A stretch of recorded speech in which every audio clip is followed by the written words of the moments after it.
Alrighty, y'all, we back.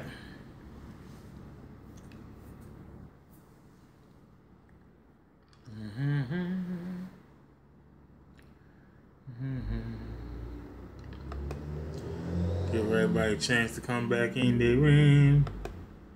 Give everybody. You still? That movie ain't done yet. Goddamn, bro.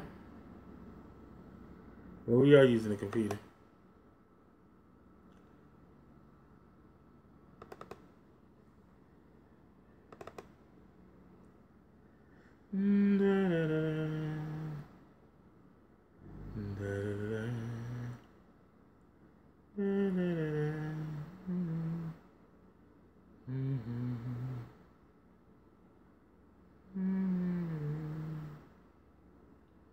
Now we got one person in the ring. The enforcer. Alright. Then let's get back to the show.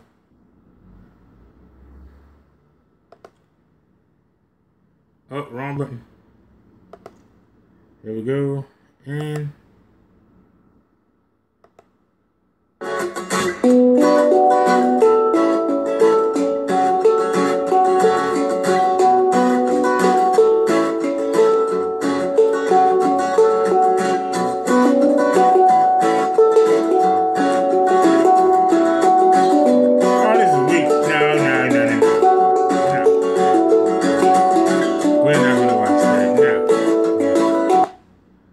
that was weak.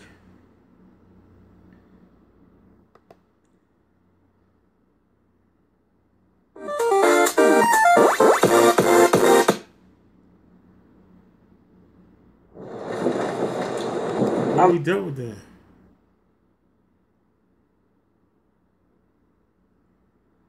Okay.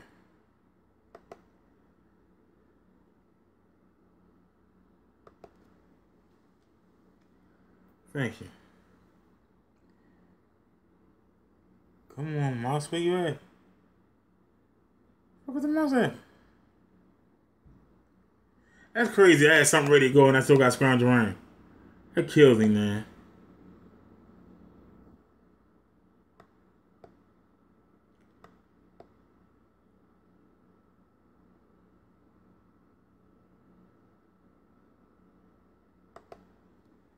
Take a chance on this. Fair use, fair use. Lock your doors, watch your back, and store your valuables in your trunk. Welcome to WatchMojo.com, and today we're counting down our picks for the top 10 most dangerous cities in the United States. For this list, we mainly based our rankings on the FBI's latest statistics on violent crimes, which include murder, aggravated assault, rape, and robberies. However, while many of these cities are at a low point in their histories, there's nowhere to go but up. So, hopefully they'll see their fortunes turn soon. Number 10, Atlanta, Georgia. Dubbed the capital of the New South, Atlanta is home to global headquarters of mega corporations like Coca-Cola, the Home Depot, and UPS, as well as the cable news network CNN. Aside from its rep as a hub for business, Atlanta is a cosmopolitan hotspot with fancy restaurants and a hip nightlife. But it isn't all rainbows and unicorns in Georgia's capital. Life of a thug is life of putting your life in risk at all times. It's located along several popular drug trafficking routes, which means Atlanta's violent crime rate has historically sat well above the national average. It's not for money anymore. It's not for the gang anymore. It's just people going out, just doing what they feel like doing at the time. It's not any organization to it at all. However, those rates did drop significantly in the first decade of the 2000s, so hopefully it won't be on this list for long. Number 9, Baltimore, Maryland.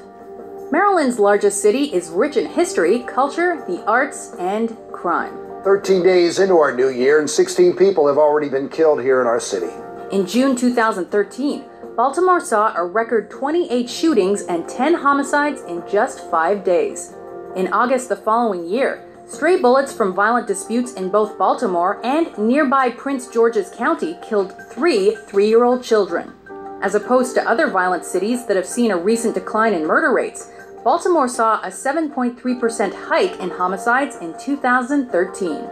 Plagued by drugs and poverty, Bmore figures prominently among the most crime-ridden cities in America. But all this killing, we ain't providing nothing. Only thing we providing is message to show our youth that this world is fastly destroying itself. Number 8. Birmingham, Alabama. We have breaking news now. We are getting some information on the victims from yesterday's shooting at UPS. Described as the cradle of the civil rights movement, Birmingham is Alabama's largest metropolis. Once a booming industrial center of the South, Birmingham eventually saw roughly 25% of its population living below the poverty line, which is approximately double the national average.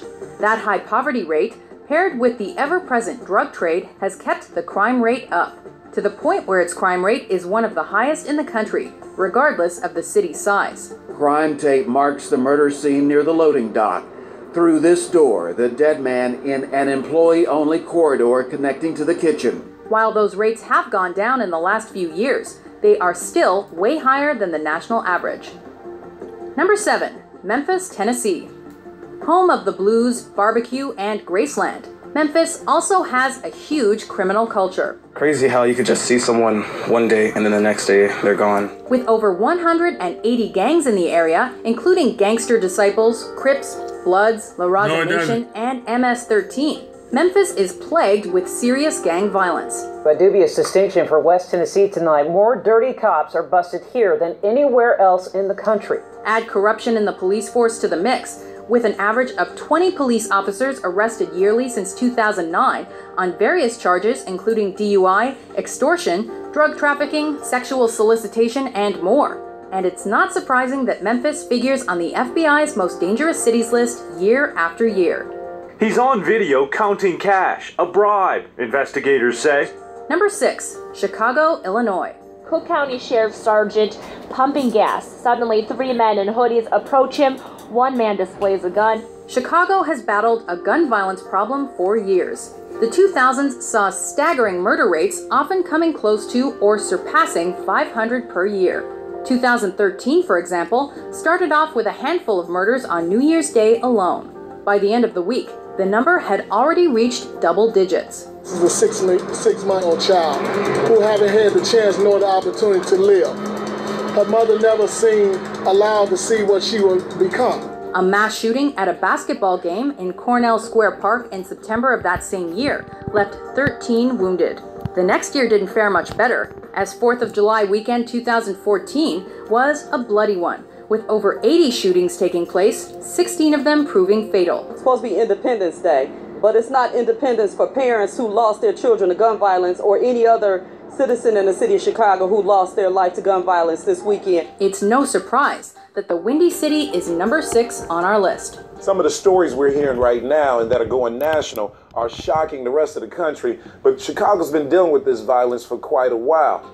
Number 5, Camden, New Jersey. The skyline of Philadelphia is almost painful to look at from here because it's so close, such a glittering symbol of wealth and prosperity compared to here. Home to Campbell's Soup headquarters and the first drive-in movie, Camden was once a thriving town that boasted businesses that employed thousands. Fast forward 60 years to a crime-infested ghost town where poverty reigns. City officials count nearly 200 places where illegal drugs are sold in the open. Making the most dangerous U.S. cities list since 1998, Camden's crime problem has been deteriorating for several decades. Labeled a food desert by the USDA for its lacking access to healthy food, and with its over 50% poverty rate, high unemployment, and a standing as America's poorest city, Camden became a wasteland of abandoned homes with no money to tear them down. Chaos took over, and the crime rate soared. It may take us longer to get there, but at no point in time can we ever quit. Number 4, St. Louis, Missouri. 4 people were walking here along Laclede Avenue in the Central West End when police tell me that Sir Lester Johnson robbed them at gunpoint. With the 3rd highest murder rate of any major city in the country in 2011, it's no wonder St. Louis clocks in at number 4 on our list. You know they sell dope out here. You know they shooting out here. And you got your 5-year-old son in the car, right? Most of our shootings are drug related.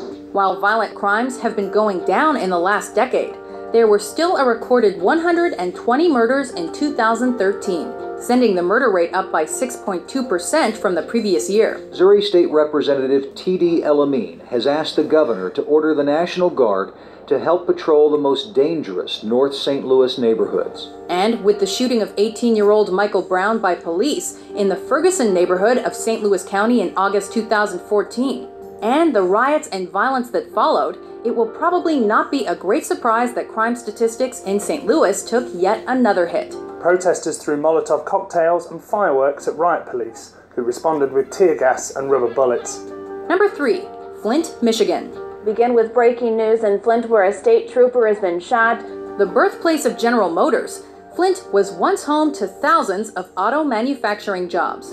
But with the decline of the U.S. auto industry, most of those jobs are now gone. 66 people were killed in Flint last year, tying a record set 2 years earlier. Close to 40% of Flint's population lives below the poverty line, and the city has had to cut back significantly on police budgets, having a huge effect on the city's crime-fighting efforts. With just over 100,000 residents, Flint saw almost 70 murders in 2012 and over 50 the following year. This one got lucky. Shots fired, but cops come immediately. Sometimes in Flint, they don't come for hours. Not since the city laid off a quarter of its police force. It's effectively created a war here, and it's a war zone. The city is also especially dangerous for women, with the most disturbing attack being the rape of an 87-year-old woman in the middle of the day back in 2012. It makes me just want to leave here. I don't want to stay here no longer because I don't want to be at the wrong place, the wrong time. Number 2, Oakland, California. A break in the case of a paramedic murdered in Oakland. Police have arrested 5 teenagers, all between the ages of 14 and 16. According to the Center for Disease Control and Prevention, Oakland figures in the top 5 cities nationwide for gang homicides. This California city's main problems stem from poverty, the drug trade, and gang-related crime. I live in the killing field, that's how I look at it. I ain't gotta go to Beirut to know about war, you feel me? Found just across the bay from San Francisco, Oakland was also classified first coast to coast for violent robberies. As the city faced budget cuts, the police force shrunk significantly and was soon 1/3 the size of other cities in the state, even though it's plagued by the most crime. Before we unveil our top pick, here are a few honorable mentions. Hector Rodriguez is facing first-degree murder of Winter Park High School teenagers Jeremy Stewart and Nicholas Perche after they were shot execution-style. Their bodies burned along the East Orange County walking path. And she comes out with the little girl, and she says, "Call 911. My name was Amanda Berry." Did you know who that was when she said that? When she told me, it didn't register until I got the call in 911, and I'm like, I'm calling the 911 for Amanda Berry? I thought this girl was dead. It's the ranking Buffalo doesn't want to brag about. It now ranks as one of the most dangerous cities in the country. A 15-year-old murdered in Little Rock after a prank when a man fires his gun into a car full of 7 teenagers. That's where witnesses say a white man dressed in black military-style clothing burst into a Sikh temple during Sunday morning prayers and opened fire. He was one of 7 killed in the incident, which ended in a police shootout. It was pretty brutal. Meredith Cole is angry. Her and her boyfriend were in downtown Springfield just after midnight on the 22nd of August when they were assaulted outside the Outland Ballroom. Number 1, Detroit, Michigan. While we work all day, they stay at home and figure out whose house they can break in and take their stuff that they didn't work for. Once a booming metropolis and the automotive capital of the world, Detroit has seen a steady decline since the mid-20th century. On my way to work, I come outside, my car gone. This morning? This morning. You call the police? Yep. They show up? Nope. After major industries started outsourcing their manufacturing jobs to cheaper pastures, unemployment soared. As a result, Detroit's violent crime rate hovers around 5 times the national average, and it has the highest homicide rate among big cities. Kinnan says younger criminals are scary. In the past, bad guys might rob you and then try to get away. The young criminals, they'll kill you, and they'll kill somebody else, and they don't care. Add the recent bankruptcy to the mix, and it's not surprising that Detroit snagged our number 1 spot. 139 square miles, the largest city in the United States. So they can't service it all, and they don't have the tax base to do it. Anybody with any money has left town. Do you agree with our list? What do you think are the most dangerous cities in America? For more serious top 10s published every day, be sure to subscribe to WatchMojo.com.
If I ran Poppy, you think he'd flag me?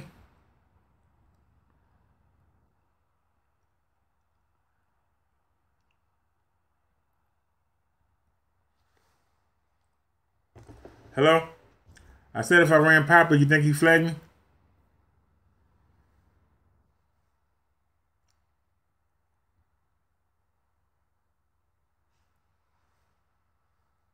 Hello?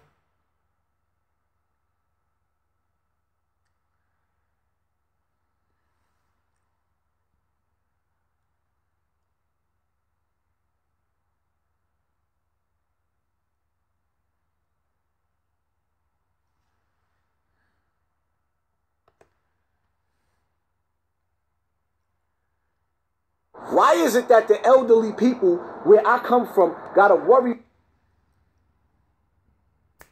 about you real niggas and you bad bitches not raising your fucking children? I don't Bronx River, Chicken Ave. That's what they call it now, Chicken Ave. I know it as Bronx River, but my little niggas call it Chicken Ave. I'm in the hood right now, and I feel so safe. I feel so safe. Like Bambaataa and the Zulu Nation should not come around here right now. I feel that safe.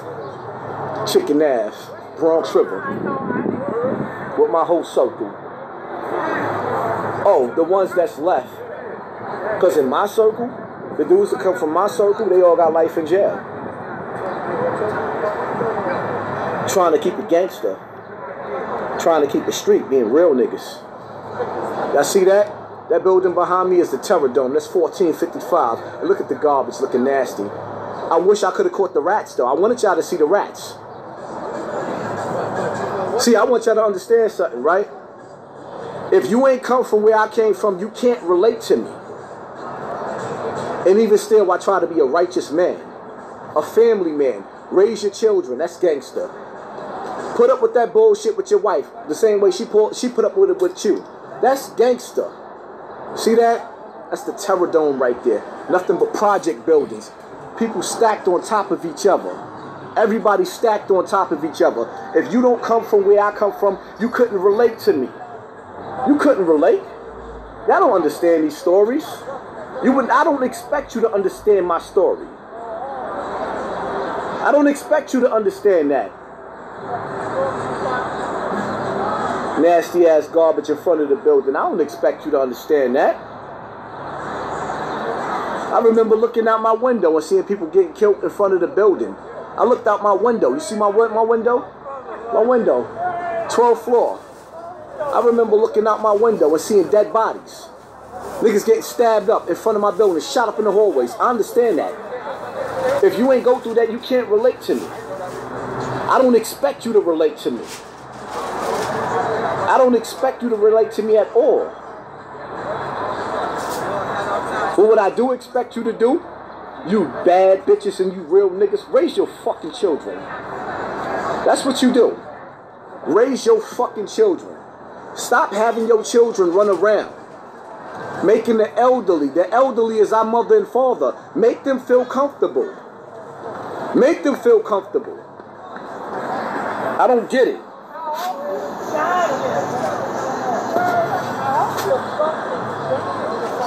I don't get it. How you bad bitches and you real niggas sit back and allow your children to intimidate your mother and father, your grandmother and your grandfather? Yeah, that's what we doing. Oh, that's what happens when you on real niggas time, right? You look at me, you gonna wake the fuck up. You ain't gonna get no ignorance. You ain't gonna keep on getting gossip. We don't do what these niggas do. Oh, we gossip a little bit, because when we gossip, we gonna tell you where you fucking up. Because some of y'all niggas is contributing to bullshit. Bullshit. Yeah, my nigga. Peace and love to everybody in the chat room. What up? I'm live right now, Serge. My brother, my nigga. Yo. Shout out to the people. Talk to the people. If you says believe it. Listen, if you need a tow truck dude right here. Or body shop. Final Touch. Auto Body and Collision, 1190 Commerce Avenue. He got the best company in the Bronx. The best. Memories, right? It felt good, right? Do we condone pedophiles out here? Nah, we don't. Not even a little bit, right? I got 3 daughters. We don't condone pedophilia out here, right? We don't call the police on them either. We take them inside. Take them inside and beat them down, right? I don't know about all that. They just ain't gonna find them. Yeah, they ain't gonna find them. We still got one to catch. Shout out to Africa Bambaataa for being the greatest pedophile that came out of Bronx River ever. Shout out to you, Bam, for molesting all them little boys. Some of them standing out here right now and they ain't gonna tell their story. We just holding them to keep a secret. There's so many of us out here right now. Shout out to y'all pedophiles. Yeah. No driveway today. As it get nicer, y'all gonna see what the hood is like. Y'all gonna learn the people. You gonna learn your people. You gonna talk to your people. You gonna hear your people's stories when you deal with me. Fuck all the bullshit. That's Saudi Arabia money. The realest nigga I ever knew in my life, you know what he did? The realest nigga that I ever knew in my life, you know what he did? He seen that the streets was bullshit and he went home and raised his motherfucking family. The realest niggas that I know, they go home. You see homeboy kissing his son right there? That's a real nigga. Come here. Come here. Come here. See that? That's what it's about right there. They need to see that. You see that? That's the most precious thing in the world. And you don't never want to lose that. That's precious. That's what a real nigga do. Because if you ain't talking about that, you ain't talking about nothing. Y'all looking at these bum-ass niggas that ain't talking about nothing. They ain't giving you nothing. Their commentary ain't nothing. They ain't showing you nothing. Oh, believe me. Stay tuned. Y'all gonna see what real is all about. Y'all gonna see what realness is all about. I'ma show you. I don't give a fuck about an out-of-body experience. I don't care about you thinking that you could travel outside of your body. I don't care about your witchcraft. I don't give a fuck about your magic. You know what I give a fuck about? We gonna keep it simple. The simplest thing that I give a fuck about is y'all raising y'all children. So your children don't grow up to disrespect the teachers in school. So your children don't come out in the hood and be robbing the next door neighbors. The neighbors are scared in the hood.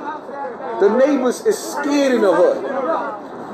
They scared of the children, our children. And I can't knock my little homies out here for doing the same shit that I did. I can't knock them. I can't knock them. I did the same shit. But there come a time and a point when you know better, you do better. What these dudes talking about? What they talking about?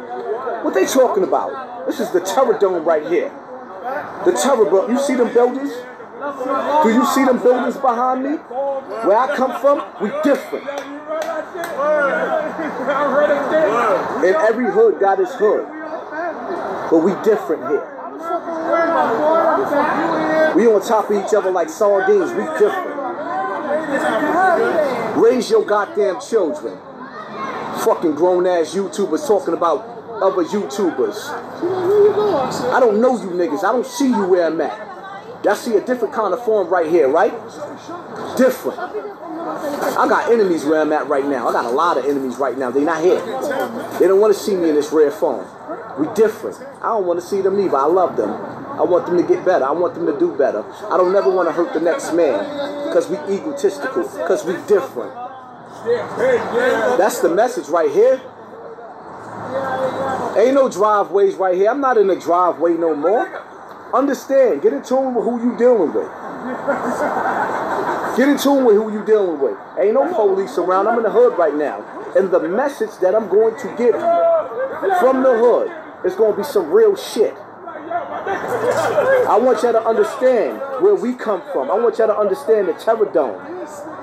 I want you to understand our story in order for you to fix the mistakes of your children. Your children is going to make some of the same mistakes that we made. In order for them to fix the mistakes, they have to understand that the real niggas around them ain't real. They got to understand that. What they think is a real nigga, the Sammy Bonds, or the Sammy Bulls, rather, the Nicky Bonds, the motherfucking, the Outposts, they got to understand something. That ain't real. It ain't real. It ain't real. We different. We live different. We breathe different. We move different. See, when you looking in my face, it's different from when you see me in a driveway and you see me in a camera. You can see the difference, right? You can see the difference, right? Our homeboy said he had his eyes because he coked up. Now I look like an animal, right? You can see the gorilla, right? You see the difference, right? See the difference? Because when you step outside in the hood and you're amongst the real, it gets different. The mentality change. When you come from where I come from, it's that wife, it's that woman, it's the God in you that tames you and make you calm.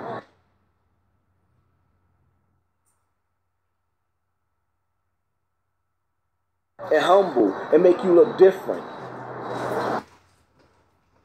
Manipulating the people, reminding me of Africa Bambaataa people. That's what these niggas remind me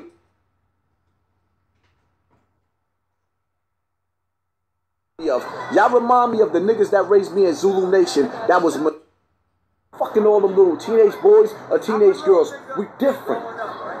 Y'all not like me. Y'all not like me. Y'all can't relate to me. Y'all can't relate to me. We different. I'm saying though, we different. As us growing up. How the fuck you wake up in the morning and you thinking about me? I ain't gonna say your name. I ain't gonna give y'all no life. How y'all wake up and y'all thinking about me? Attacking me because I'm talking about a pedophile. We different. And if y'all ever had to walk in the Terror Dome with me, you see these eyes? You see the look in my face? It's different, right? Y'all ain't never see me in rare form like you see my face. We different. We different. And even amongst us being who we are, you see me where I'm at in the hood, amongst my people. Some of them I will never show y'all. We all looking forward to our families making it home. These men, every man out here, am I my brother's keeper? It's my responsibility to make sure every man around me make it home to their family. That's what grown men do. You know what cowards do? They go start beef. And then when they start beef, they sit up there and say, hey, such and such over there did that. Go handle that. And go send a little nigga to handle their business. That little nigga go to jail for 20 years and they don't send him no fucking commissary. We different. This is grown man shit. I don't expect y'all to relate to grown man shit. You see that building behind me? This ain't no driveway shit. What y'all thought it was something sweet? This is the Terror Dome.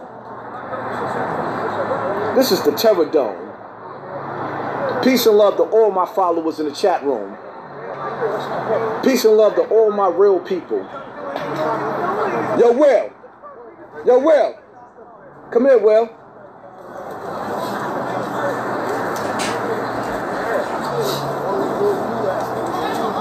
What's going on, baby? What my brother gonna do for y'all right now, he gonna tell y'all why y'all should stay the fuck out of jail.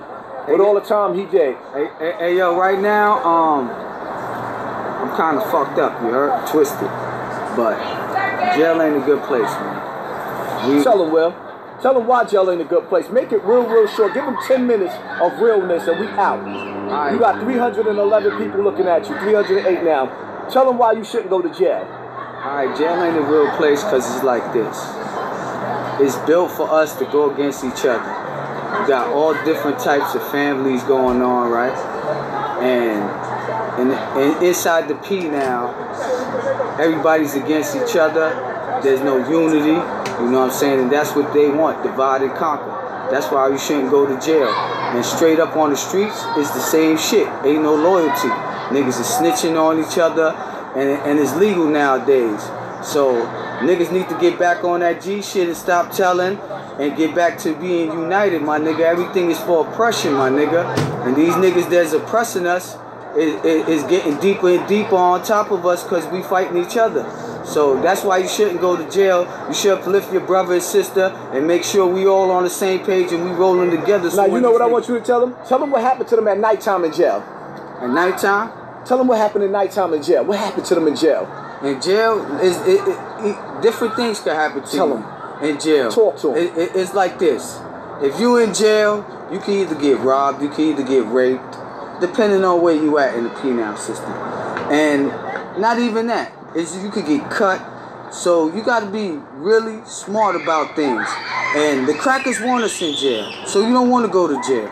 Stay the fuck out of there. You know what I'm saying? And like I said, I'm twisted right now. So I just want everybody to know that jail ain't a good place. One thing, Will. One more thing. Tell them what the fuck you lose when you go to jail. Tell them how you have to cut your family off because you know the next man going to be fucking your wife when you go to jail. Tell them. It's like this, man. Every time I went to jail, I'm speaking for me as a nigga from the streets. You know, I tell my bitch straight up. I call over the phone and tell her, yo, it's over. I know you're going to be sucking dick while I'm locked up.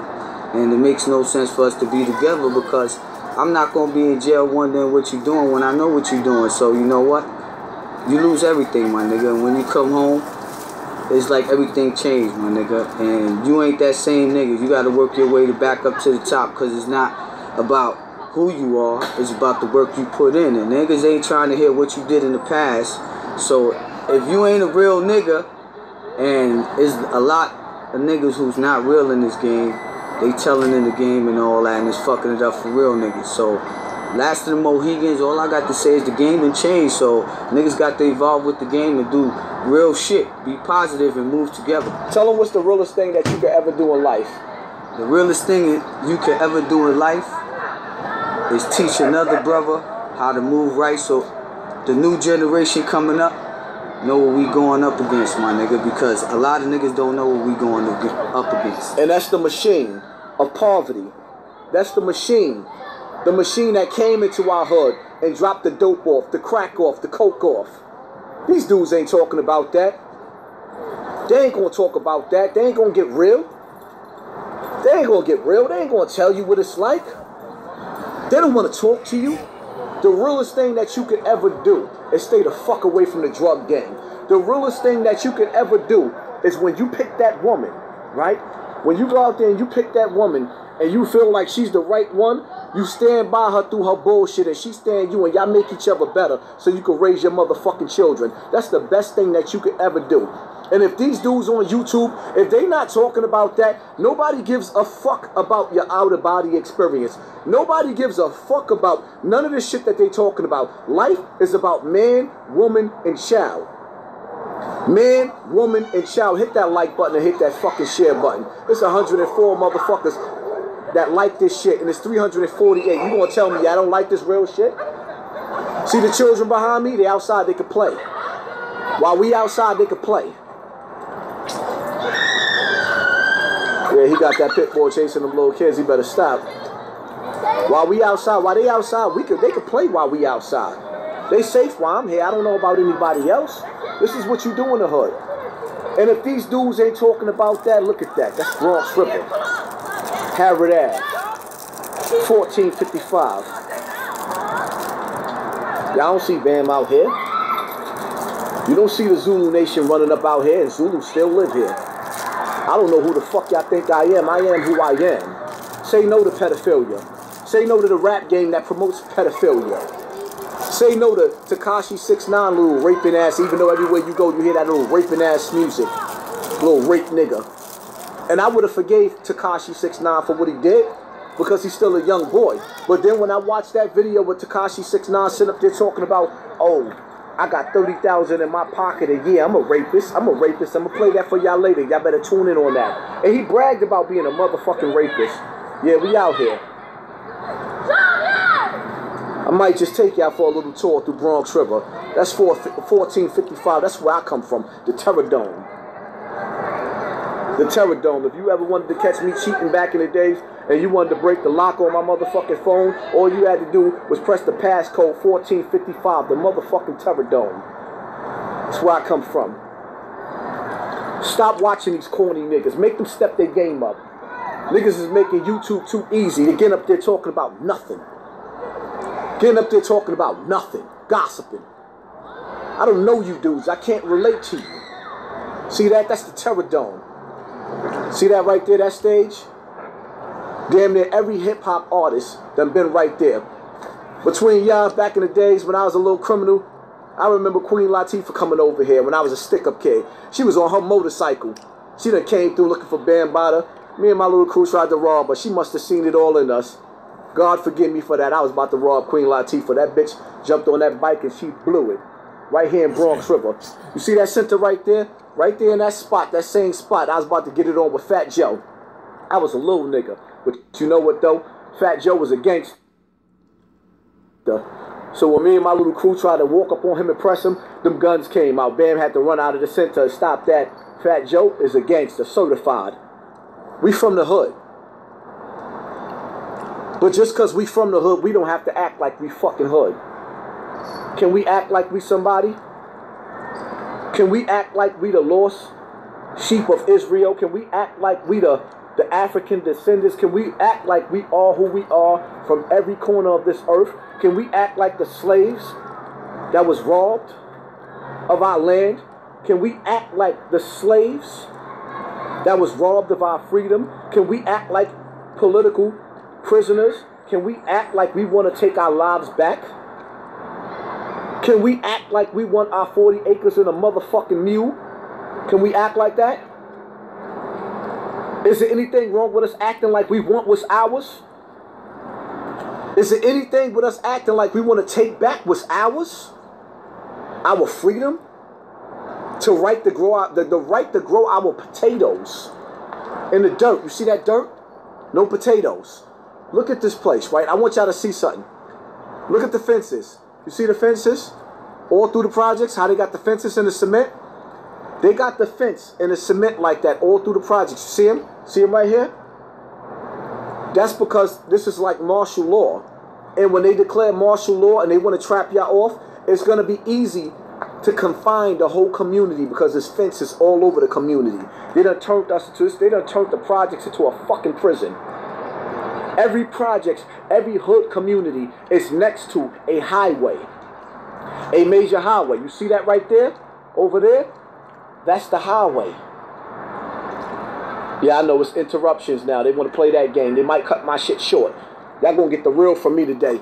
Everywhere we go in this motherfucking hood. See, I took the time out while I'm talking to my dudes to talk to y'all. In the hood. This is the stage. This is the center of pedophilia.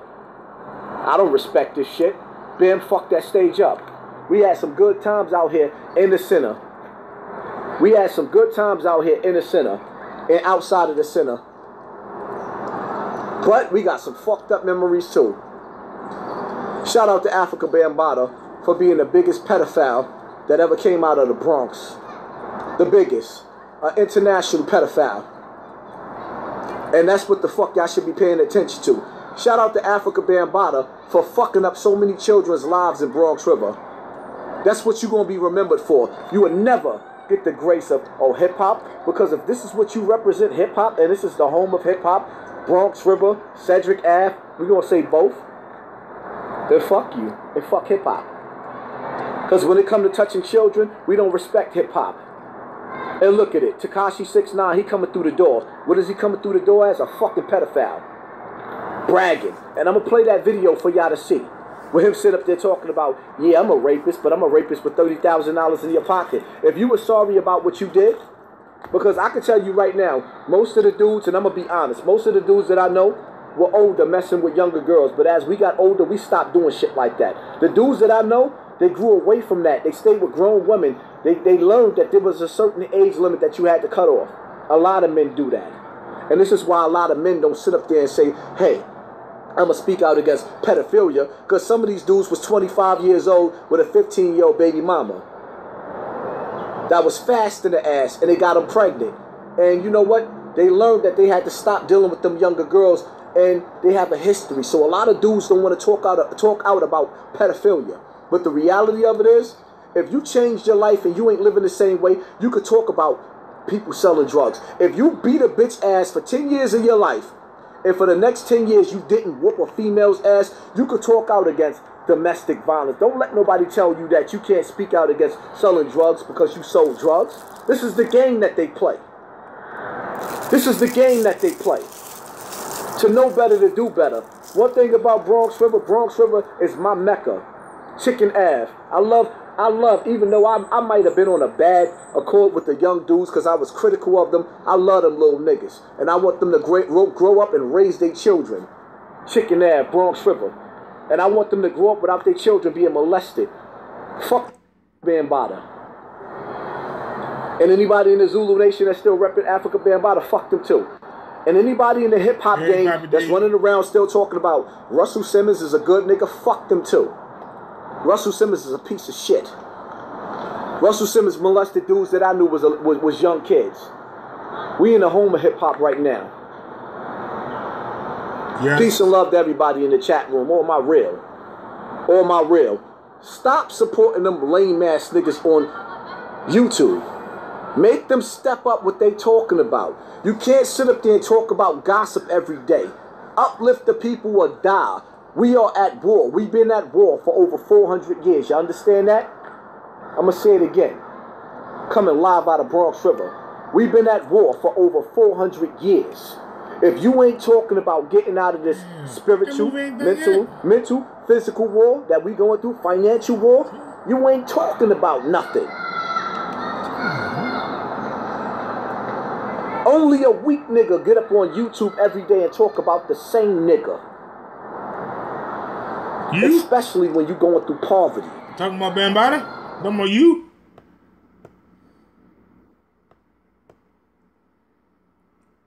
What are you talking about himself? What happened?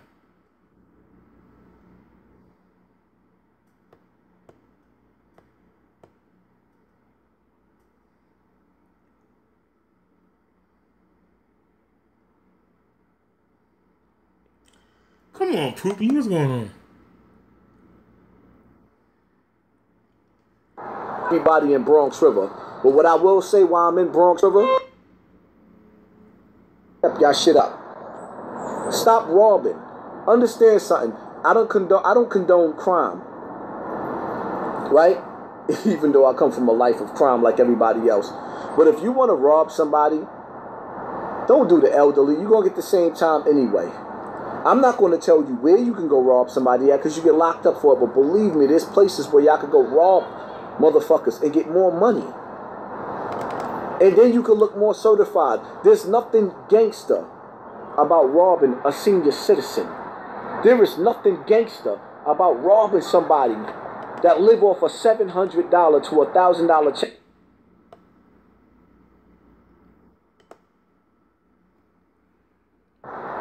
And they can't even pay their bills.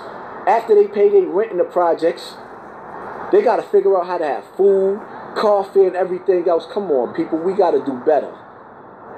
Just because we come from the Terror Dome, we don't have to. It's connection. From the hood that come from Bronx River. Please stop your children. I'm getting tired of these elderly people telling me, yo,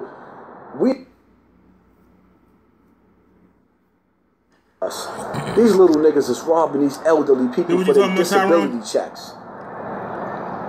This is what the real niggas and the bad bitches is leaving.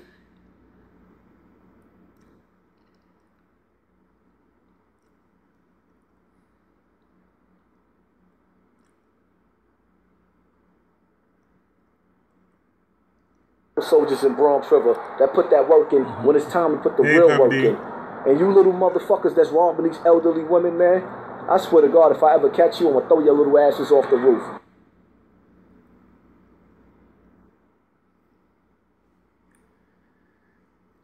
I'm getting on my nerves, man. He got a bad stream or something. It's not on our end. Sincerely watching me, or you gossiping motherfuckers, I'm gonna make you step your game up. It's real. You see this behind me? That's what they call a terror dome. This is the hood of hoods, Bronx River, where all the legends came out there.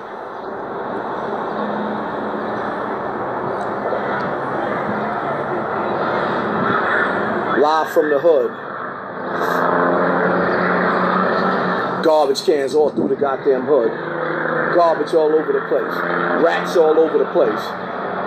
Most of the goddamn wintertime, the hood ain't even had no goddamn heat. And you know what? The real niggas out here, when the hood didn't have no heat, they ain't go downtown with Ja Rule. Like Big Worm. Shout out to Big Worm from Cortland Ave, 158. Free my nigga T-Mac. They ain't go down there and they ain't fight for their heat. Big Worm did. Ja Rule did. You know what the real niggas did? They went and got a 40 in a blunt. And got some syphilis-infested pussy. And rep they set. That's all they did. Stop raising these foul little niggas. And if your little man gonna call himself a real nigga, because some of us real niggas, you know, because some of us came up calling ourselves real niggas. When we called ourselves real niggas, you know what it was like to be a real nigga? It meant to go home to your wife and your children every night. It meant to bring the grocery home. It meant to make sure that you protected your hood. That was the real definition of a real nigga. But today, everybody's a real nigga. Everybody's a real nigga. 196. Y'all ain't never even had a conversation like this. Y'all ain't never even felt this type of energy. I got so much beef out here where I'm at right now, giving y'all that's real. Y'all gonna give me 196 likes, you bitch ass niggas. Peace and love to everybody. I'm just joking.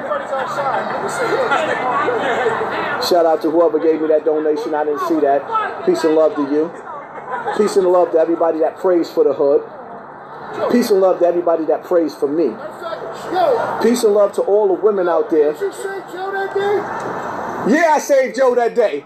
Listen, he out here bragging about, yeah, I saved Joe that. Yo, I ain't gonna even lie. He knocked Joe out on his feet. And I ain't gonna even front. I didn't even think he could do it.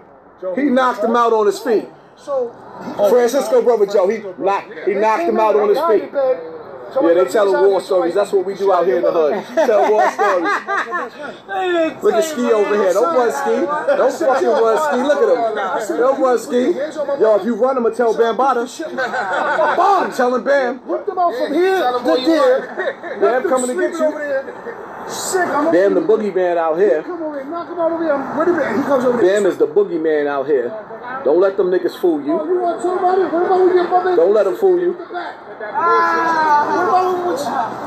about when she hit me with the bat? Listen. See this nigga over here talking shit right here, right? Your sister beat me with the bat. Yeah, you know what? Back in the days when I couldn't fight, because I wasn't always a warrior. I couldn't always fight. My sister used to come outside and fuck everybody up. My sister was thorough. She was knocking everybody out. Then I became a monster. And then I became a grown man. Talking to y'all the way I'm talking to y'all. That means you can grow the fuck up. You ain't always got to be ignorant. So he should agree. You ain't always got to be ignorant. Sometimes I got to give y'all the raw and show y'all this is where I'm from. Man, you suck. You ain't done yet. Goddamn, you suck. God damn, you full of shit.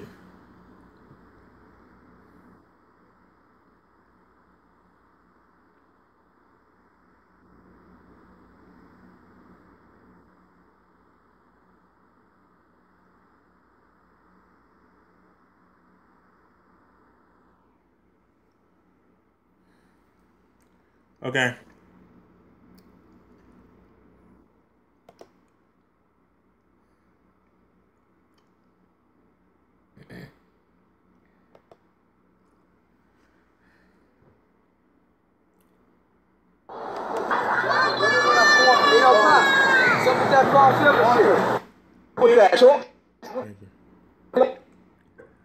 See, Nancy come back. We went Bad 1-2. reception. Okay, hold up. And then you Reception came back. come in. Hey, yo. This nigga brought him upstairs to get me. Yo, we on that Bronx River shit right now, you heard? Back in the days, I don't know if niggas know about this, but you couldn't walk through these projects without getting stomped out, bro. So, once again, tell the people the best body shop in the Bronx. Final touch, 1190 Commerce Avenue. Come by, tell Pop's name, get a discount. I gotta get out of there, I gotta go to work. That's the best in the Bronx, best in New York. He fixed some of the best cars. That's it, only body. So, where you going? I gotta go to work. Okay. Vic, you safe, man? Get up, man. So much. Peace and love to everybody in my chat room. Only the strong.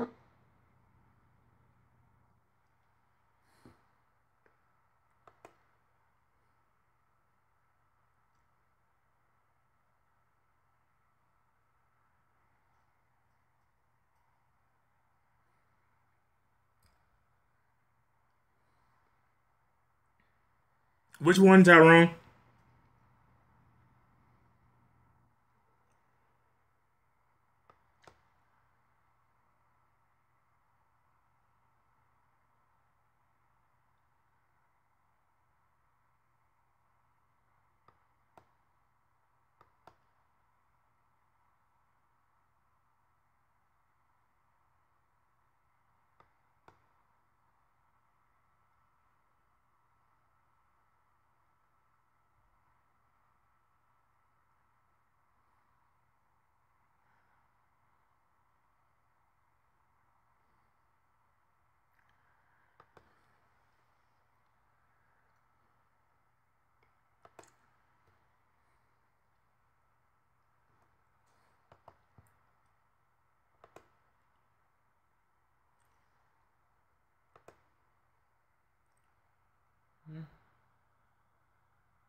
Okay.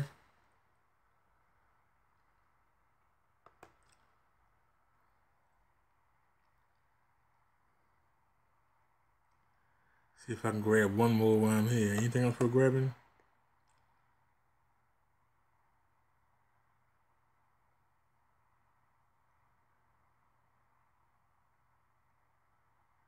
Okay.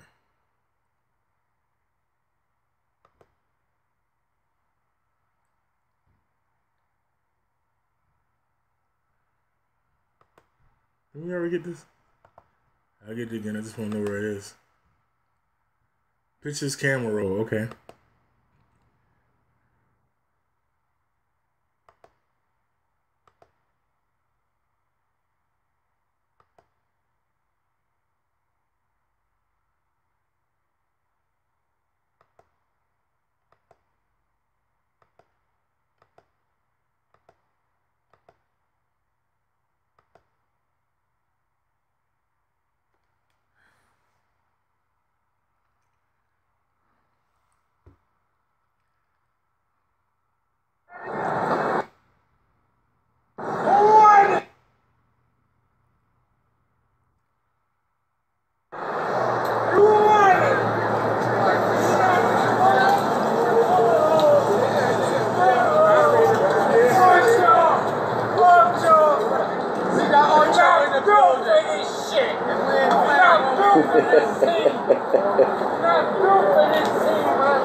Let me see who up in here.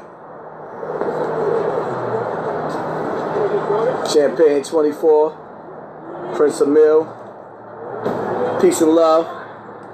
What up, what up, what up to all my people? We up in Bronx River Projects. We in it.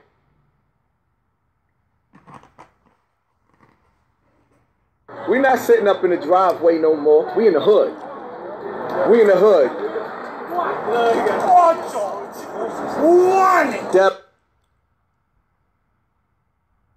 Bruh, it's going too fast. Daddy who's a user. Fu Manchu, what's good? What up, what up, what up, what up, what up, what up? We don't waste our time on these lames. We in the hood. We in the hood right now. We in the hood right now. Now the camera's over here. It's facing towards me. It's facing towards me. I don't know how to make my. Matter of fact, let me see. We out here having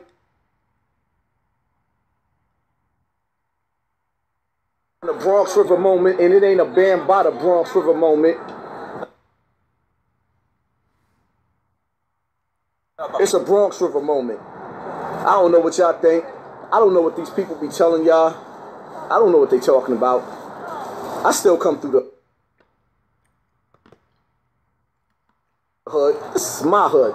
And you see that building right there behind me? Look, look, look, look. See the trash right there? This is what they do to Bronx River people. This is what they do in the hood. Make you throw the garbage in front of your building like you fucking bums. Yeah, I'm in the hood.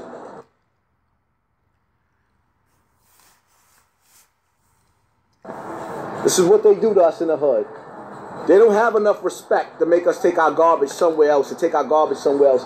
They leave our garbage in front of our fucking building in the hood. I'm from the fucking Terror Dome. Just in case y'all ain't know who I was and where I'm from the motherfucking Terror Dome. See that building behind me?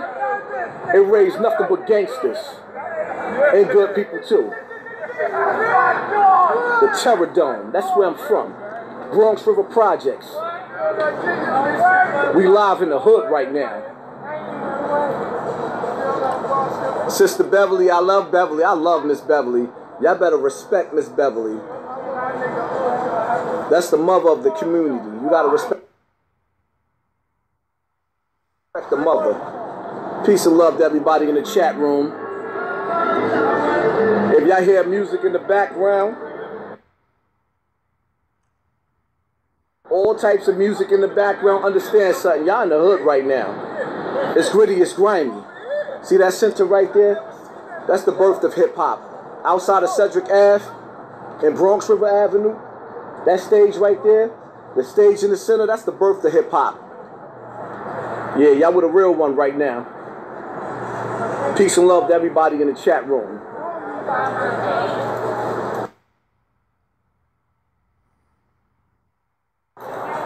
Shout out to everybody that's about to come watch my video to talk about me that think I ain't from the hood. Because y'all see me in the driveway because I made it out of the hood but still in the hood. Yeah.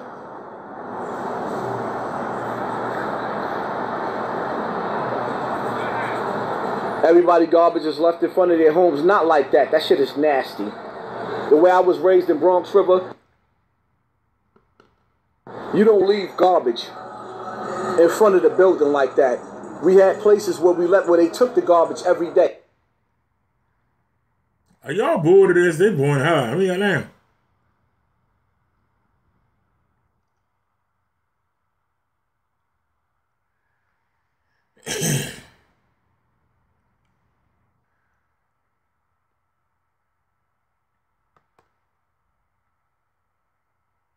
Oh, now you gonna cut out. Ain't you something?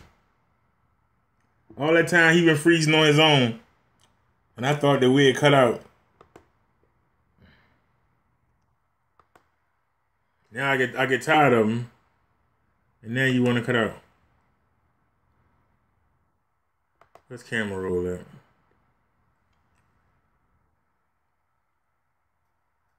That's one there, right there.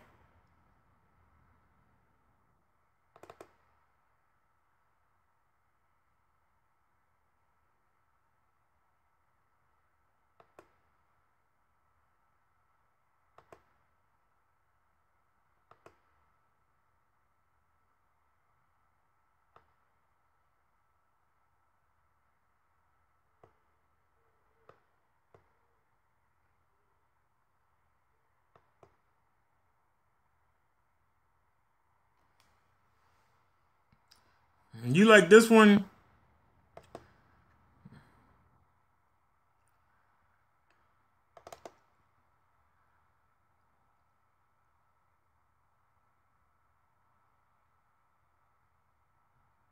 You're gonna take 50 years.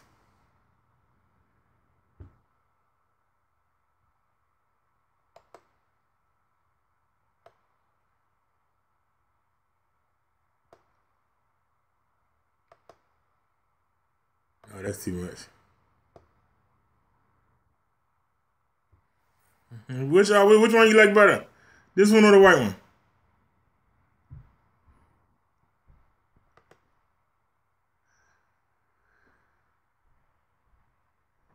Let's see.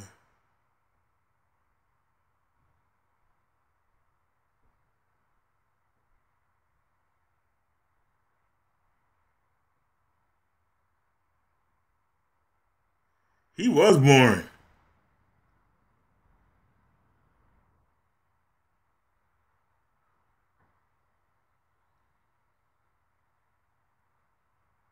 He said the bottom half?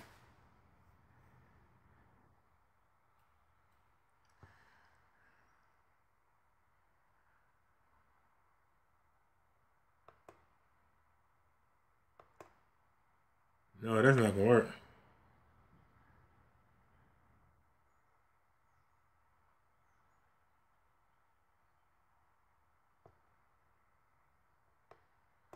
Yeah, wait a minute.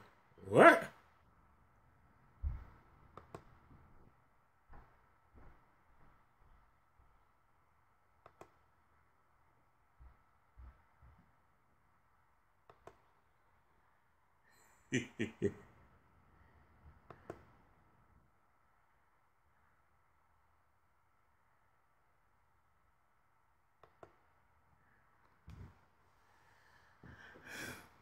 This cut it's too big. Okay. We gotta go back.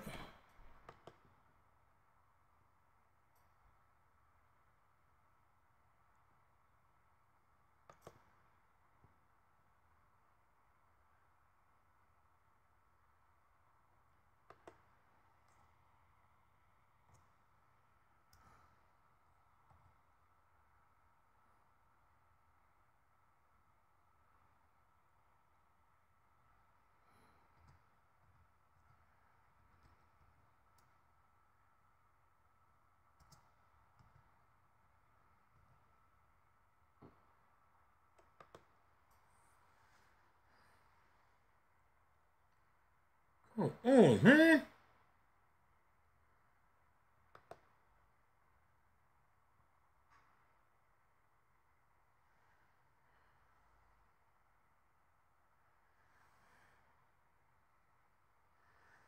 And that one was too big.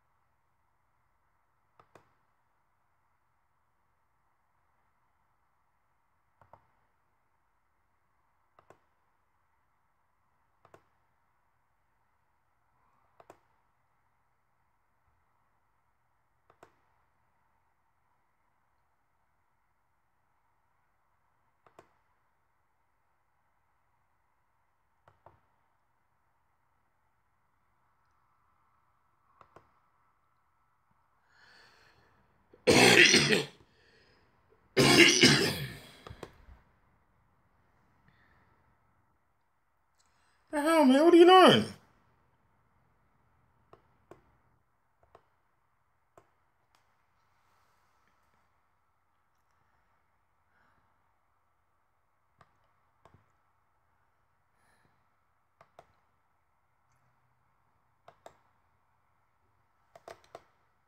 All right, forget it then.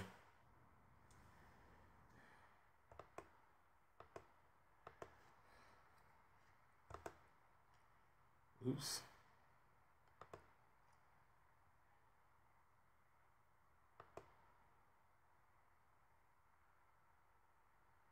Where's camera roll?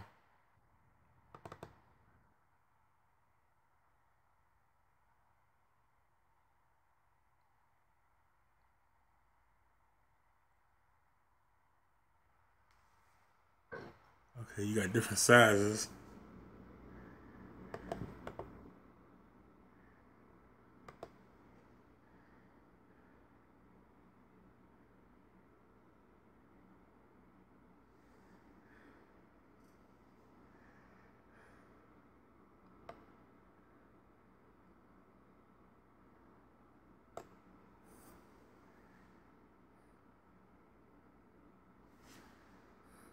How's that?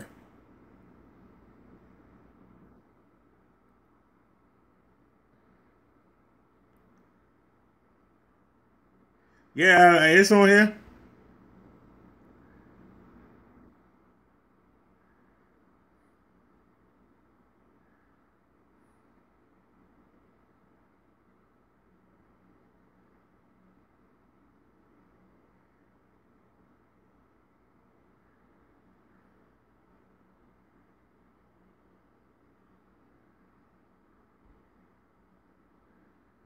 Okay.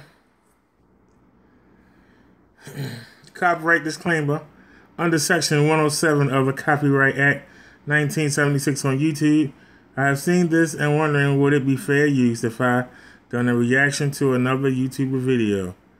Non-profited and they gave credit, would that be fair use? Copyright disclaimer under Section 107 of the Copyright Act 1976. Allowance is made for the fair use for purposes such as criticism, comment, news reporting, teaching, scholarship, and research. Fair uses are use permitted by copyright statute that might otherwise be infringing. Non-profit, educational, or personal use tips the balance in favor of fair use.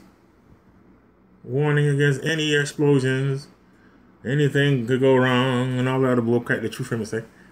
It's not funny, so let me not make a joke. So you can get rid of that. Hey, I didn't tell you to go nowhere. That's not the one I like. Where's the? That's it. That's the one we want right there. So this one, we can get rid of that one. Okay, but we still got that one, right? Okay. You know that movie is still saving it all the time, y'all. Do y'all see that thing ain't even halfway? Told y'all it would take it forever when you do it that way. And I can't do nothing about that. So, okay. So, alright, so what y'all want to watch now? Now we got our, what you call 'em? We do it every video. Sounds right, bro. No matter what video you play. Okay. That way we can't get flagged.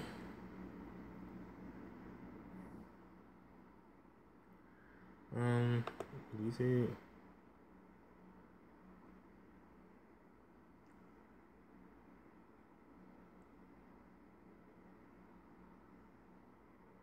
Okay.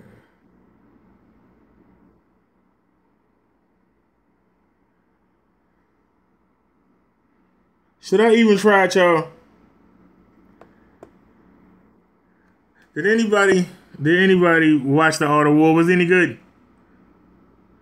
Is it worth checking out? Is it worth the drama?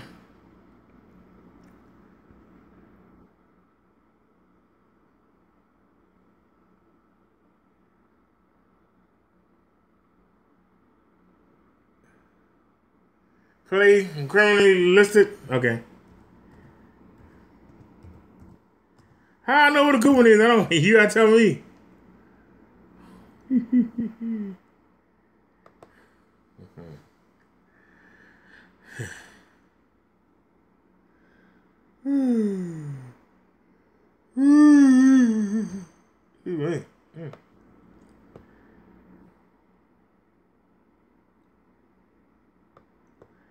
Alright,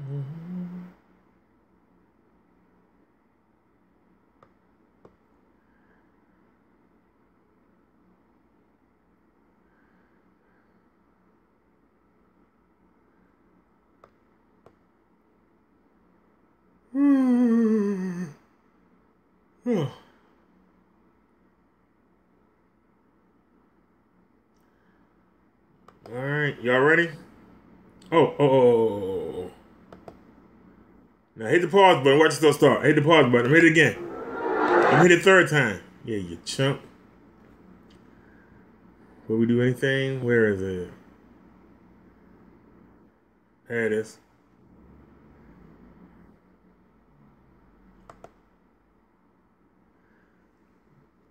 Alrighty. Fair use. Copyright disclaimer. Under Section 107 of the Copyright Act 1976 on YouTube. Copyright disclaimer. Copyright Act 1976 allowance is made for fair use for purposes such as criticism, comment, news reporting, teaching, scholarship, and research. Fair use is a use permitted by copyright statute that might otherwise be infringing.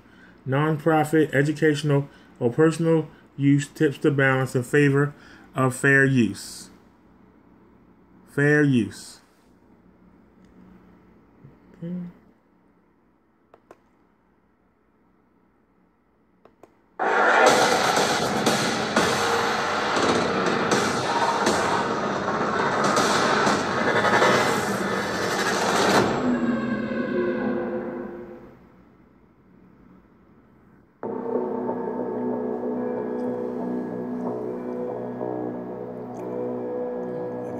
Number 5. Gunther Stahl. In 1984, Gunther Stahl was 34 years old and he was living in Anhausen, Germany. He had worked as a food engineer, but in the fall of that year, he was unemployed. He was also suffering from paranoia. He was convinced that he was being followed by people who wanted to hurt him. At dinner, he talked about his mysterious stalkers, and then he sat down to watch some television. While he watched TV, he appeared to be deep in thought. Suddenly, he said something to the effect of, "Now I've got it." He grabbed a pen and a piece of paper and either wrote down YOGTZE or YO6TZE. After writing it down, he crossed it out and then he went and put his jacket on. He told his wife that he is going out for a drink. He got into his Volkswagen Golf and drove to a bar in the nearby town of Wilsendorf. When he got to the bar, it was about 11 p.m. and he ordered a beer. Oops. Before Stahl could take a sip of his drink, he ordered one of his parents' neighbors. The woman who lived there was in her 70s. She lived alone and she was very religious. Since it was late, she wasn't exactly happy to see him and she didn't let him into her house. Out on the street, Stahl started ranting, and he warned the woman that a horrible incident was going to happen that night from the car. Inside the car, they found Stahl. He was sitting in the passenger seat, naked, and covered in blood and leaves. He was severely injured. His left arm was nearly torn off. One driver went to call for help, and the other one stayed with Stahl and asked him what happened. Stahl said that there were 4 of them, and he didn't know who they were. Slit. His killer has never been caught. The second number in name was 14, and John C. Zera. The detectives continued to look around the basement, and they made some more disturbing discoveries. There was a photo album full of pictures of John and his brothers. They also found maps to John's school in Whitnell Park, which is where he was killed. What was most damning, though, was several handwritten notebooks written entirely about John. The entry dated February 20th, 1976, which was the date of John's murder, reads as follows. John C. Zera was caught, knocked down on the ground, possibly unconscious, and then struck on the right forehead with a round rock, which sadly caused the boy's death. The diary entries continued on for 3 decades. Hacker explained that he wasn't the killer. Instead, he was an amateur detective racked by guilt. On the day that John was killed, Hacker said that he planned to ride his bike in Whitnell Park, but he didn't because it was raining. When he heard that John was missing, he led a search team in Whitnell Park, but they didn't find the body. He also explained why he wrote the names of murdered children on the bottom of his toy cars and put up pictures of them in his models. He said it was a way to dedicate his hobbies to children who could no longer have hobbies. Besides being a swim coach, Acker also worked at the Milwaukee County Mental Health Complex. In April 1976, a female patient at the complex took a walk with another patient named Joe, but she didn't return. She was found a short time later. Joe had attacked her, and she was barely alive. Luckily, the woman ultimately survived the attack. When they found the woman, there was a stick in her mouth, and her head was resting on a rock. Acker asked Joe why he did that, and he said, "Because that's what I saw them do to the boy in the park." Acker then became convinced that Joe witnessed John's murder. Acker tried to convince the police that Joe saw the murder, but they didn't believe him, so he started his own crusade. He wrote a letter to the Zara family and told them about Joe. He even volunteered to investigate further. John's mother wrote back to him, and their correspondence led to a friendship. Acker investigated John's murder for 3 years, and then he went to the local television news station with his findings. He said that Joe told him that 3 men in a dark car kidnapped John and one of them had a gun. At the park, they took turns assaulting him, and then he was pistol whipped twice before he was hit with a rock. After the news report, Joe's doctor contacted the media and told them that Joe had the intelligence of an 8-year-old. He constantly lied, and he was very impressionable, so he was easy to manipulate. The police showed Joe a photo lineup, and he couldn't pick out John. I went over there and sat on the bed for a second. I fell asleep. But some app came on the phone. What was you saying? Start the stream over?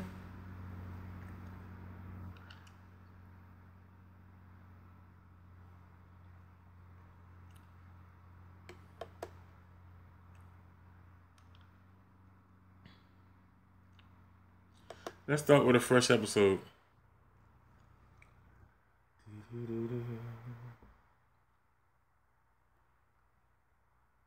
I was sneezing good too.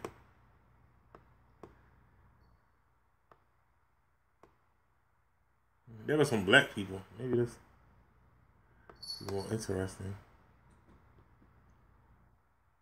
Okay.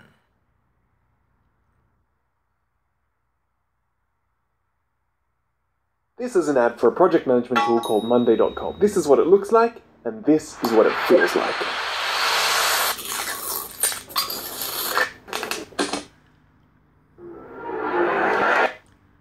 All right.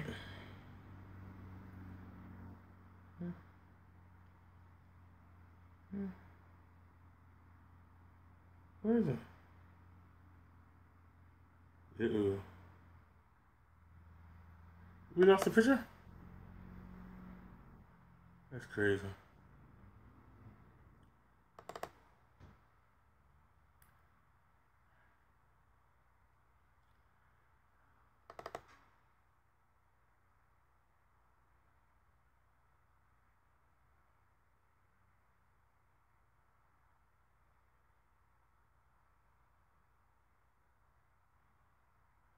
That's not the right one. I mean, no.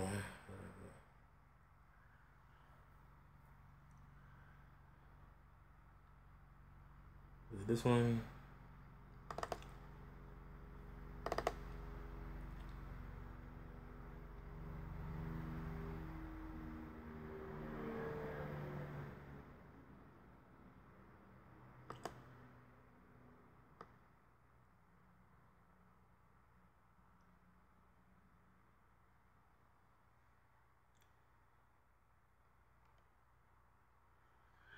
Oh, you can't see it.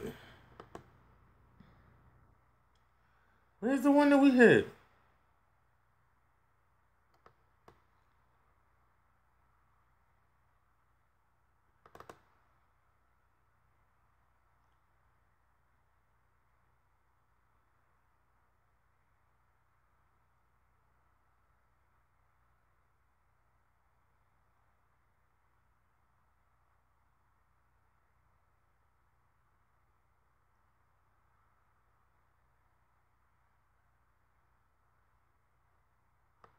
I don't think that was it.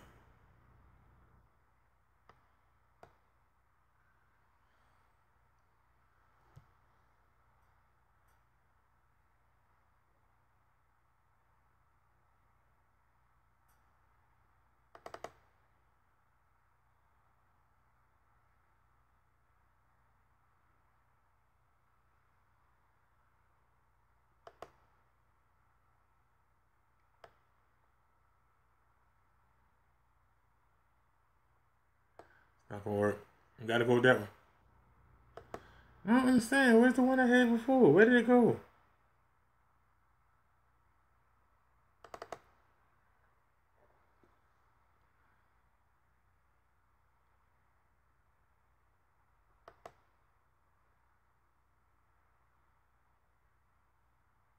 Huh?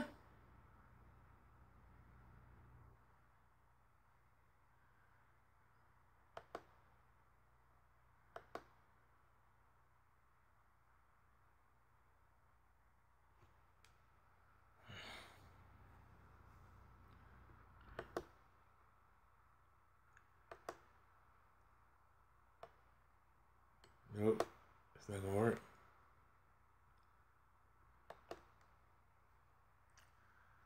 This is crazy. Where did it go? How did things just vanish?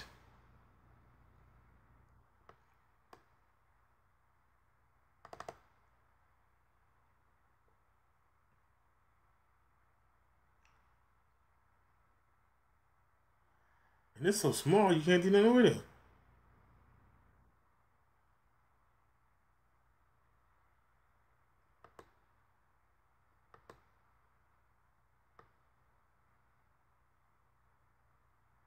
You can't see it.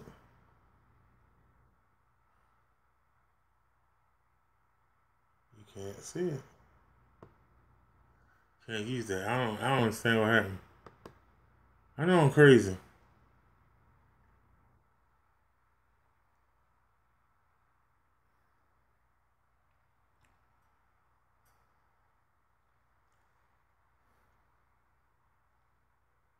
What are you doing?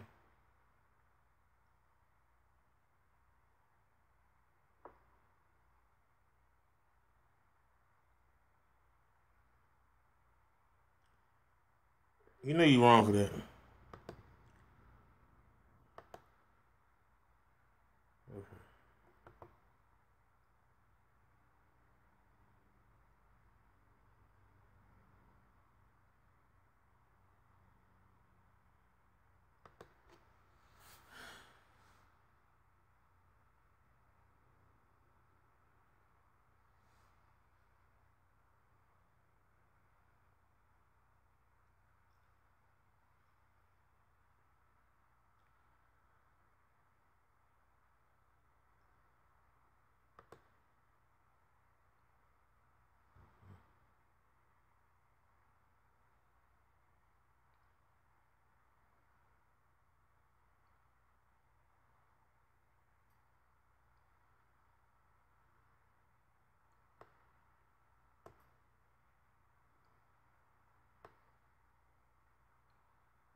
It's not good enough.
Still spinning? Okay.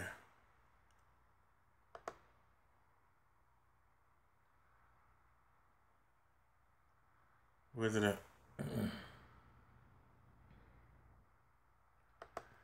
Let's see. This should be right here.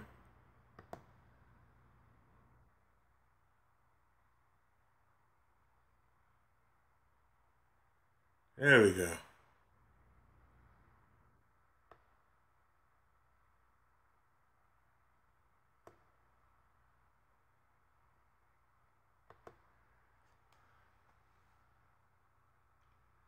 That's what you need. Okay.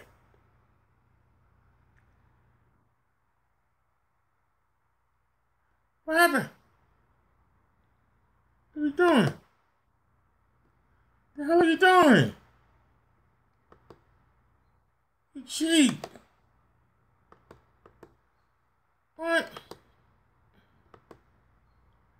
Oh, come on, man. Don't do me like that. Oh, my God. You're a bitch.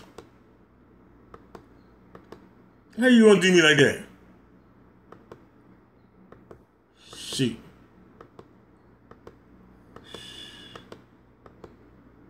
You killing me, man. You really killing me.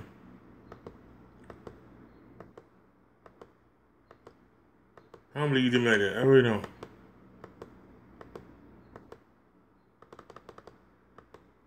Come on.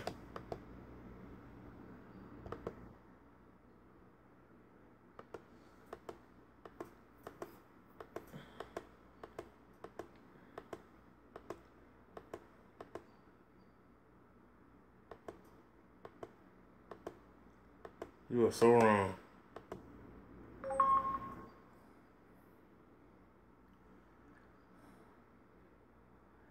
Is this the right one? Why so big?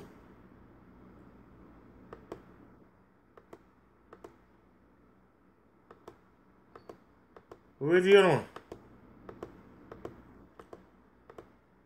There it is.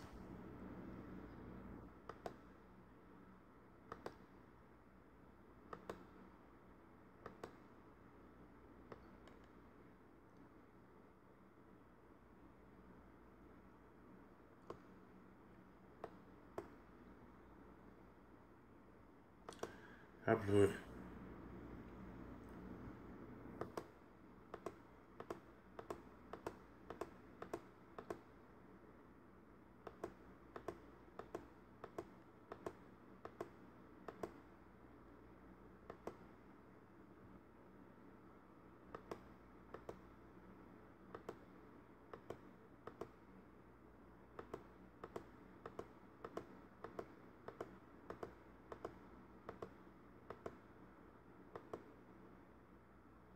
There it is. Goddamn. Alright. That's how you learn. Copyright disclaimer under Section 107 of the Copyright Act of 1976 on YouTube. Allowance is made for fair use for the purposes such as criticism, comment, news reporting, teaching, scholarship, and research. Fair use is a use permitted by copyright statute that might otherwise be infringing. Non-profit, educational, or personal use tips the balance in favor of fair use.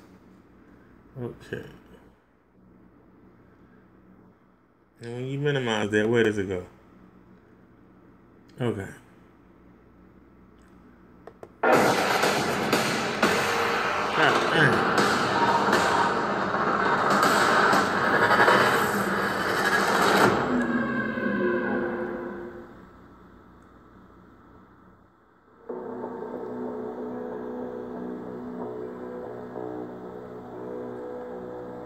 Number 3, the Trozimovs.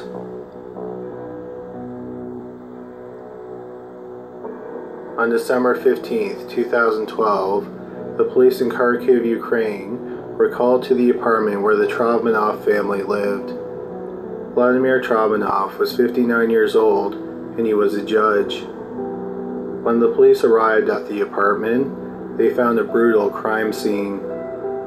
Vladimir, along with his 59-year-old wife, Irina, their 30-year-old son, Sergei, and Sergei's girlfriend, 29-year-old Marina Zovea, were all dead. They weren't just dead, they had been decapitated and their heads were missing. The medical examiner said that Vladimir, Irina, and Zovea were beheaded after they were dead.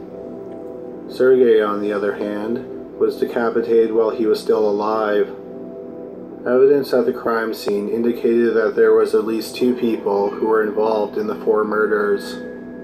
The police think that the murders were planned for some time. The police found no signs of a break-in, and the neighbors didn't hear or see anything unusual. The police have 3 main theories about why the family was killed. The first is that it was a robbery. Vladimir was internationally known for his rare coin collection. He also had impressive collections of ceramic figures, medals, and antique furniture. A few items from these collections were missing. The second theory stems from the fact that Vladimir was a judge. He may have been killed in retaliation for a case that he ruled on during his 30 years on the bench. The third theory is that the murders were symbolic. At the time of the murders, Ukrainians were unhappy with their justice system. It was a Soviet-style justice system, and 90% of all cases ended with a guilty verdict. The judge and his family were beheaded on a day in the Ukraine that specifically honors judges. If the crime was a political statement, no one has claimed responsibility for it. No one has ever been arrested in connection with the murders of the judge and his family.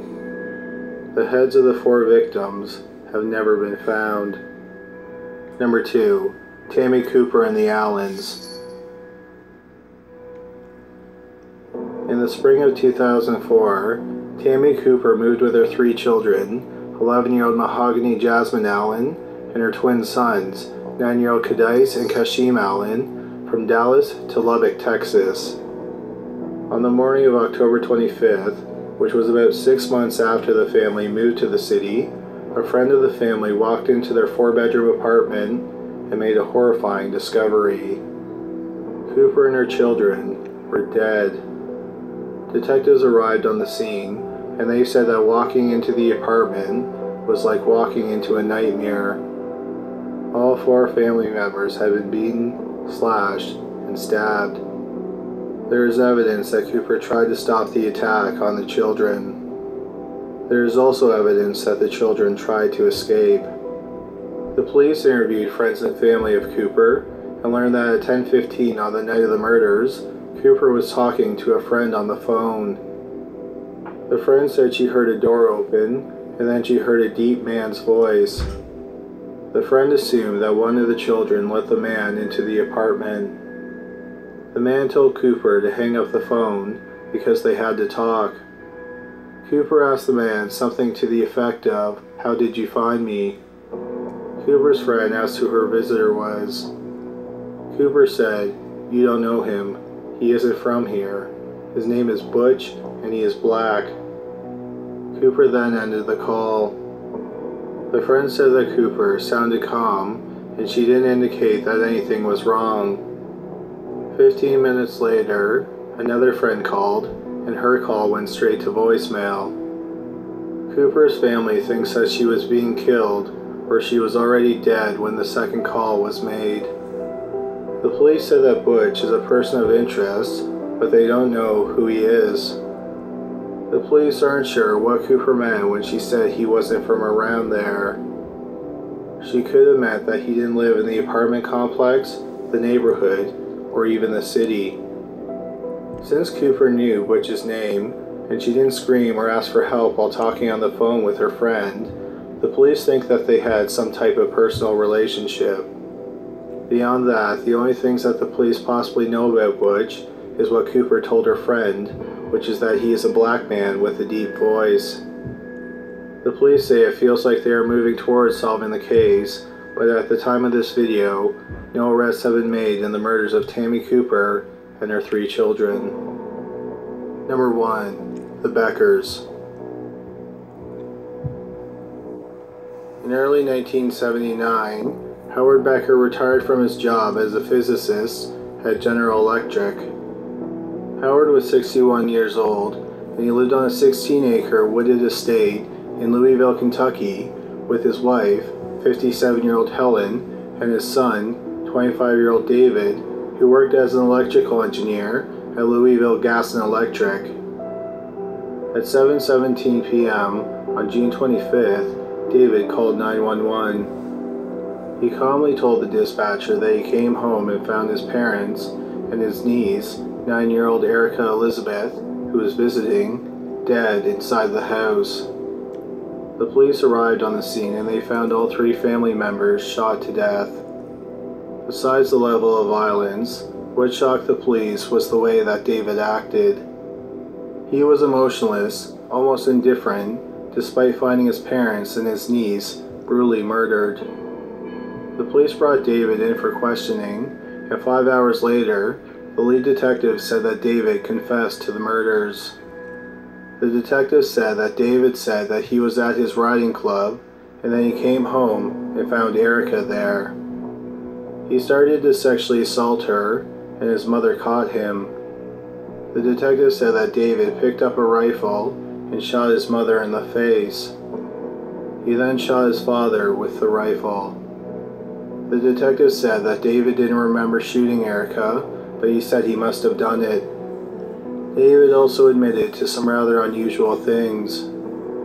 For example, he was 25 years old and he was a virgin, and he had tried to have sex with a family cat. He also inappropriately touched Erica once, when she was 6 months old. After his confession, David was arrested. The day after the triple homicide, the police thought they had a pretty good case against David. He had confessed and given them a motive for the murders. They also thought that the confession matched the evidence and the state of the crime scene. Notably, Erica's body had signs of sexual abuse. Nothing had been stolen from the home, so robbery didn't seem to be the motive, and that suggests that the killer may not have been a stranger. Also, David had been having arguments with his parents before they were killed. David wanted to be a veterinarian, and his parents didn't like the idea. Then, very quickly, the police's case fell apart. They discovered that 2 guns were used in the murder, a rifle that was found at the home and a pistol that wasn't found. Howard and Erica had been shot with both guns, while Helen had only been shot with the pistol. In his supposed confession, David didn't mention the second gun. David also refused to sign the confession or have his confession recorded. In fact, he denied making the confession. Despite these problems with the case, David went to trial in February 1980. His sisters, including Erica's mother, supported his claims of innocence and paid for his defense team. During the trial, David's lawyer showed that he didn't have enough time to commit the murders. When the police arrived at the home, they found food cooking on the stove and burnt French fries in the oven. The defense team surmised that the family was attacked while dinner was being cooked. Otherwise, the fries wouldn't have burned. The defense team had lab tests done on the fries and the stove, and they found it would have taken 60 to 80 minutes to burn the fries that way. This suggests that Howard, Helen, and Erica were killed at least 15 minutes before David called 911 at 7:17. According to an eyewitness, David left the riding club sometime between 6:45 and 6:48 p.m. His home was about 20 miles from the riding club. He said that he made one stop on the way home, and that was to buy peanut oil from a store. A bottle of peanut oil was found in his vehicle, and was the only kind and size that was sold in the store. David also said that he saw a police officer at a crash site on his way home. An officer testified that he was at a crash site in the area that David mentioned between 6:58 and 7:03 p.m. David then called the police at 7:17. The defense argued that if David did stop for the peanut oil, and based on when and where he saw the police officer, he would have arrived home 2 minutes before calling 911. Besides arguing that David didn't have enough time to commit the murders and dispose of the pistol, which was never found, they also pointed out that there was no physical evidence tying him to the triple murder. David was ultimately found not guilty on all counts. After his acquittal, he went to veterinarian school and he worked as a vet and a horse trainer for many years. In the 2000s, David had sexual reassignment surgery, and her name is now Kathleen Ann Becker. She said that she never got angry with the police for charging her with murder. She said, as the only survivor who lived at the house, she was the most obvious suspect. The one question that still lingers is who killed Howard and Helen Becker and their granddaughter, Erica Elizabeth. No one else has been arrested in connection with the triple murder. It's believed that since two guns were used, that there were probably two killers. Sadly, their identity is a mystery to this day. Thank you so much for watching today's video. If you liked it, please subscribe for more videos just like it. Please don't forget to visit criminallylisted.com where you can suggest cases and buy merchandise. Please also check out our Patreon page where you can get access to an exclusive podcast. But that's all for today. Thanks again for watching.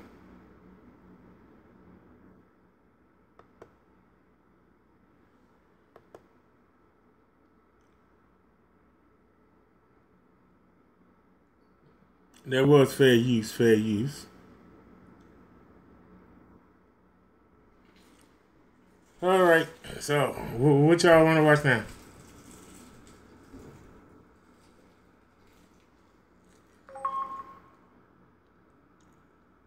Yeah, it's kind of gruesome.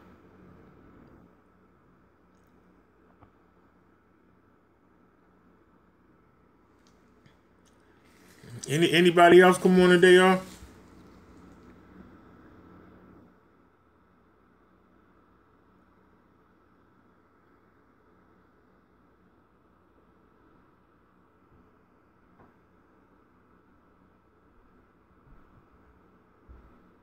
Disappeared documentary?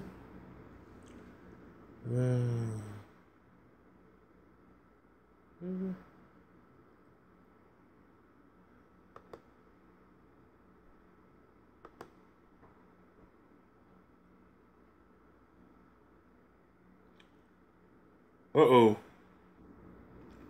Uh-oh. Uh-oh. I just lost it again, didn't I? Go back. Go back.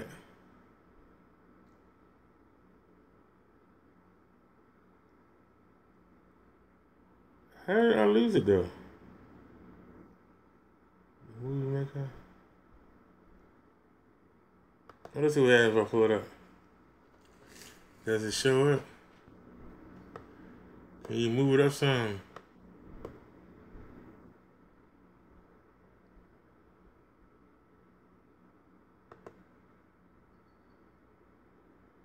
No, that's too big.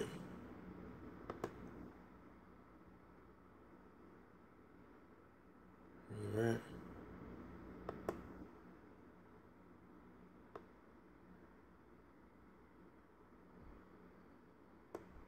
Okay, that's good right there. Oh, the internet went off. Doggone it. Hey, man, you wait till now to do that shit. Crazy. Connect USB. Alright, we connected. Okay, what was Tyrone talking about? The disappeared documentaries. Alright. Copyright disclaimer under Section 107 of the Copyright of 1976. Allowance is made for fair use for purposes such as criticism, comment, news reporting, teaching, scholarship, and research. Fair use is permitted by copyright statute that might otherwise be infringing. Non-profit, educational, or personal use tips the balance in favor of fair use. Fair use, fair use. Section 107, 1976 Act. Let's go.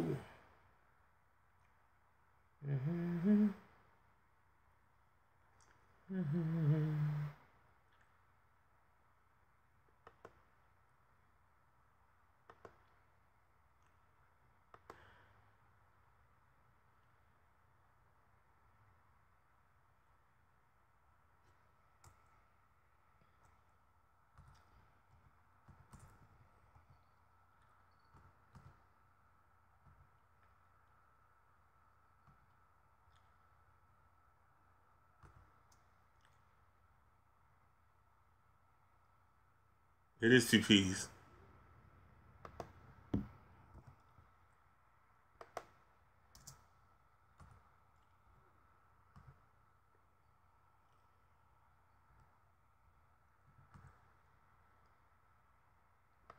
Disappeared Diaries.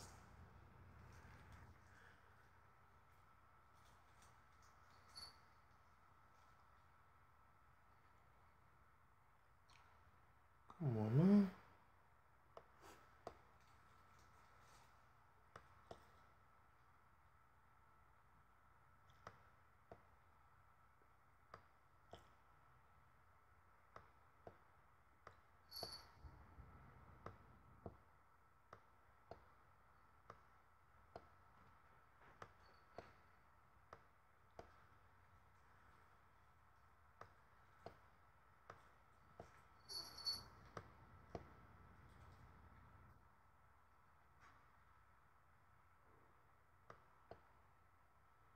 I don't know, but this looks interesting.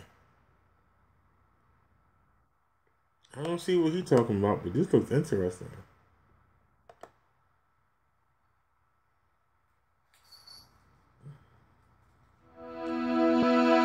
Fair use.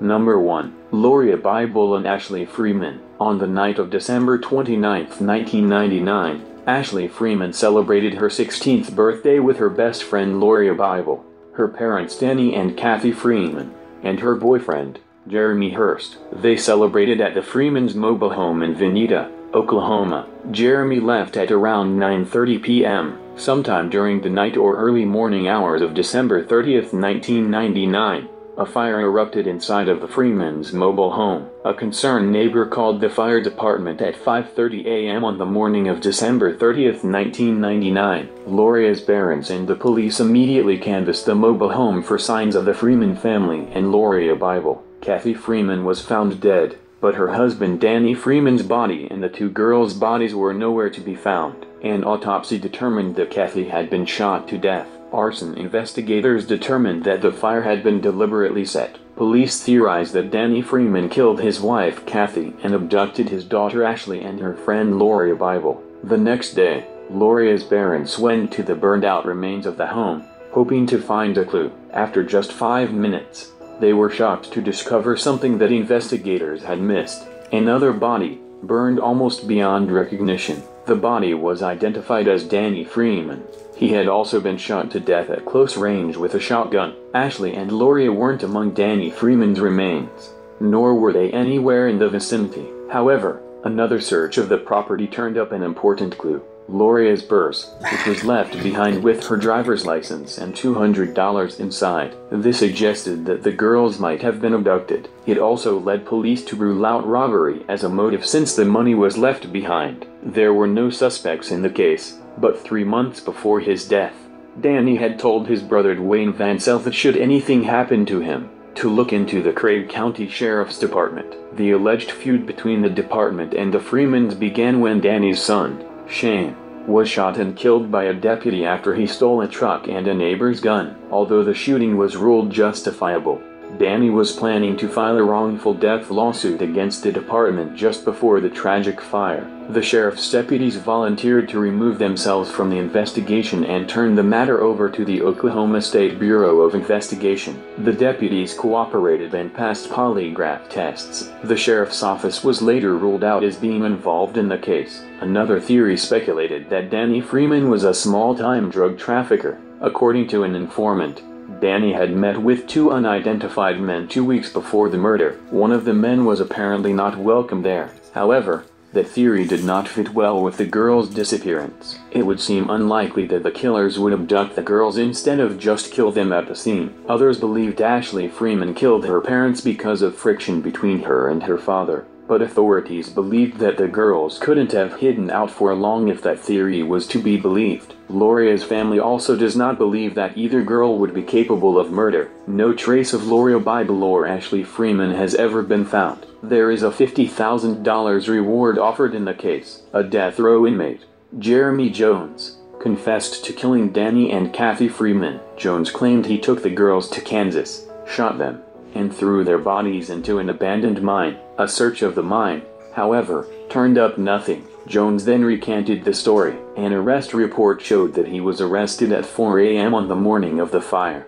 more than 18 miles away.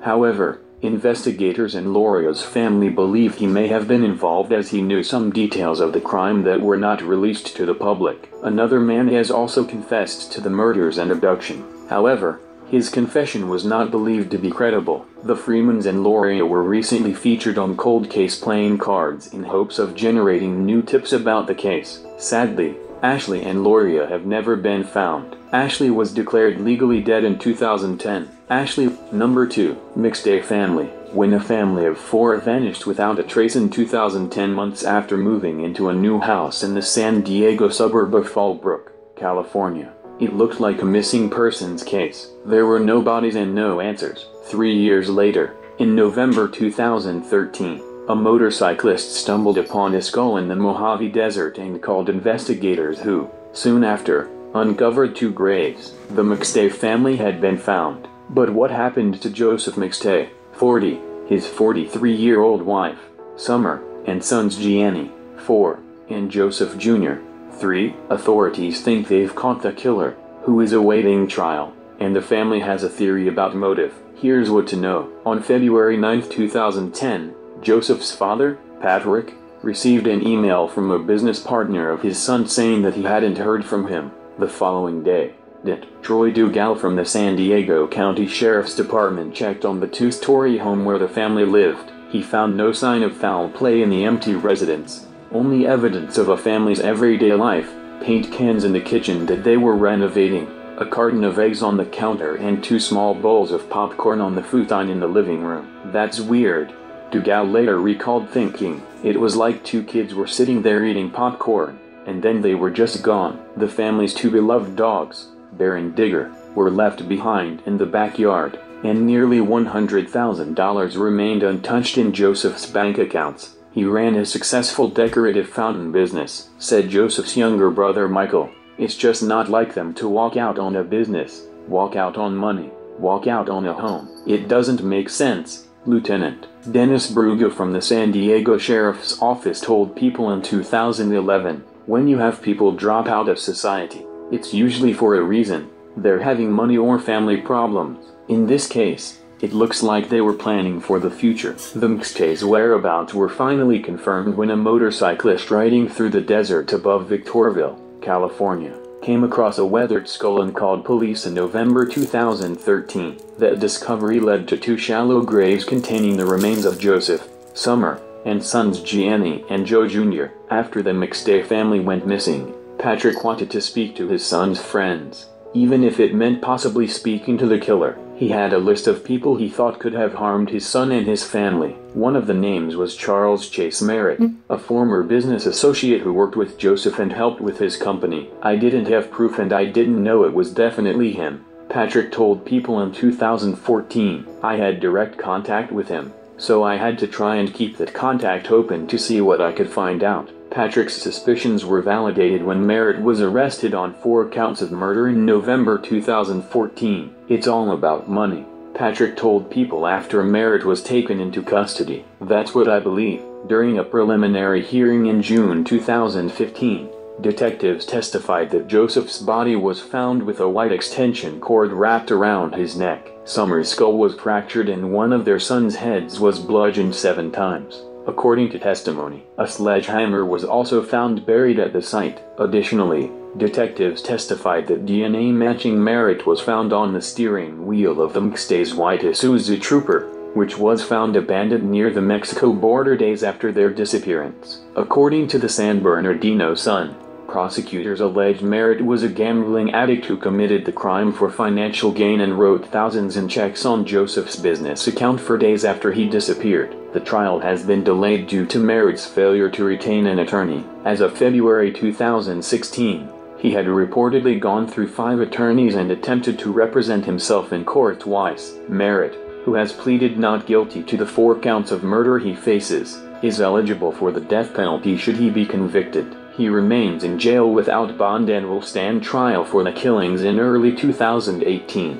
His attorney, who could not be reached for comment by People this week, has previously told reporters there is no evidence that links his client to the slayings.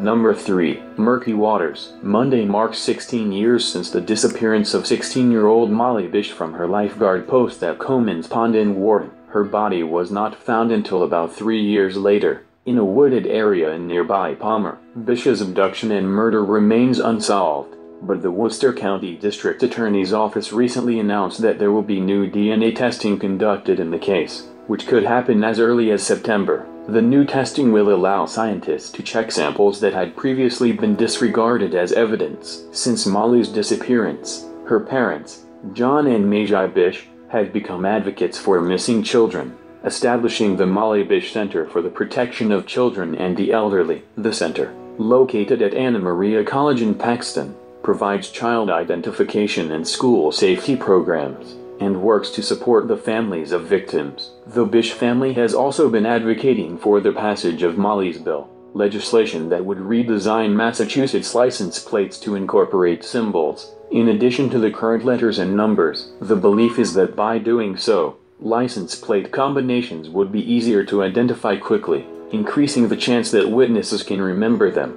Number 4. Rachel Louise Cook. Cook was visiting her parents' home in the North Lake subdivision of Georgetown, Texas in early 2002. She was on winter vacation from her school at San Diego Mesa College in San Diego, California. She was last seen by her family at 8 a.m. January 10, 2002. When her mother left for work, Cook was still asleep at this time, on the couch. Cook departed from her family's residence for her daily 4-mile run during the morning hours that day. Sometime after her mother left, she is believed to have started her run at approximately 9:30 a.m. She was carrying a bright yellow Sony Walkman portable radio, cassette player with headphones. She was last seen between 11 a.m. and 11:30 a.m. near Neches Trail, which is just 100 to 200 yards from her family's residence. Cook never returned to their residence and has not been heard from again. She was missed at 3 p.m. that day when her father came home to take her shopping and could not find her. Witnesses told authorities that an unidentified male was driving a late-model white or blue Chevrolet Camaro or Pontiac Trans Am with white or black stripes along the hood and the trunk in the area of Cook's disappearance. He was reportedly speaking to another female jogger at the time. The man is described as being in his late teens to early 20s with slicked-back black hair. He was dark-complected and may have been Hispanic.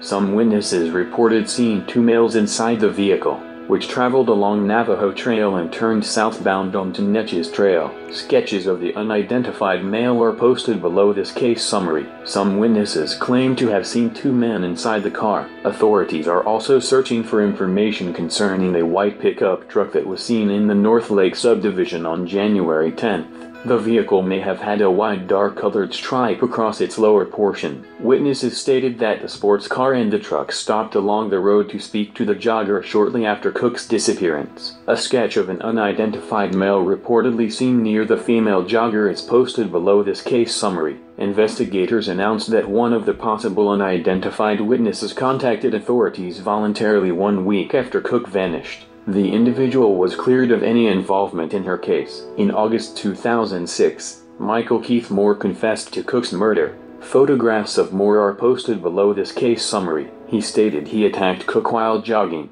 knocked her unconscious, drove her somewhere and raped her. After murdering her, he wrapped her body in a tarp, weighted it with rocks and threw it into Matagorda Bay. Moore has an extensive criminal history and has spent nearly all of his adult life in prison. His father stated he began to get into trouble with the law at the age of 13, and many of his known offenses involve sexual misconduct and/or violence. At the time of his confession in Cook's case, he was already in police custody after being convicted of murdering a pregnant woman. He agreed to plead guilty to Cook's murder in November 2006 in exchange for a sentence of life in prison. But in court Moore reneged and pleaded not guilty in Cook's case. Moore told the media he had been toying with authorities when he confessed to killing Cook, and that he got special treatment in prison in exchange for his cooperation. He stated he had nothing to do with her disappearance and the police should have known that. Prosecutors announced that he will go to trial for Cook's murder. Her remains have not been found,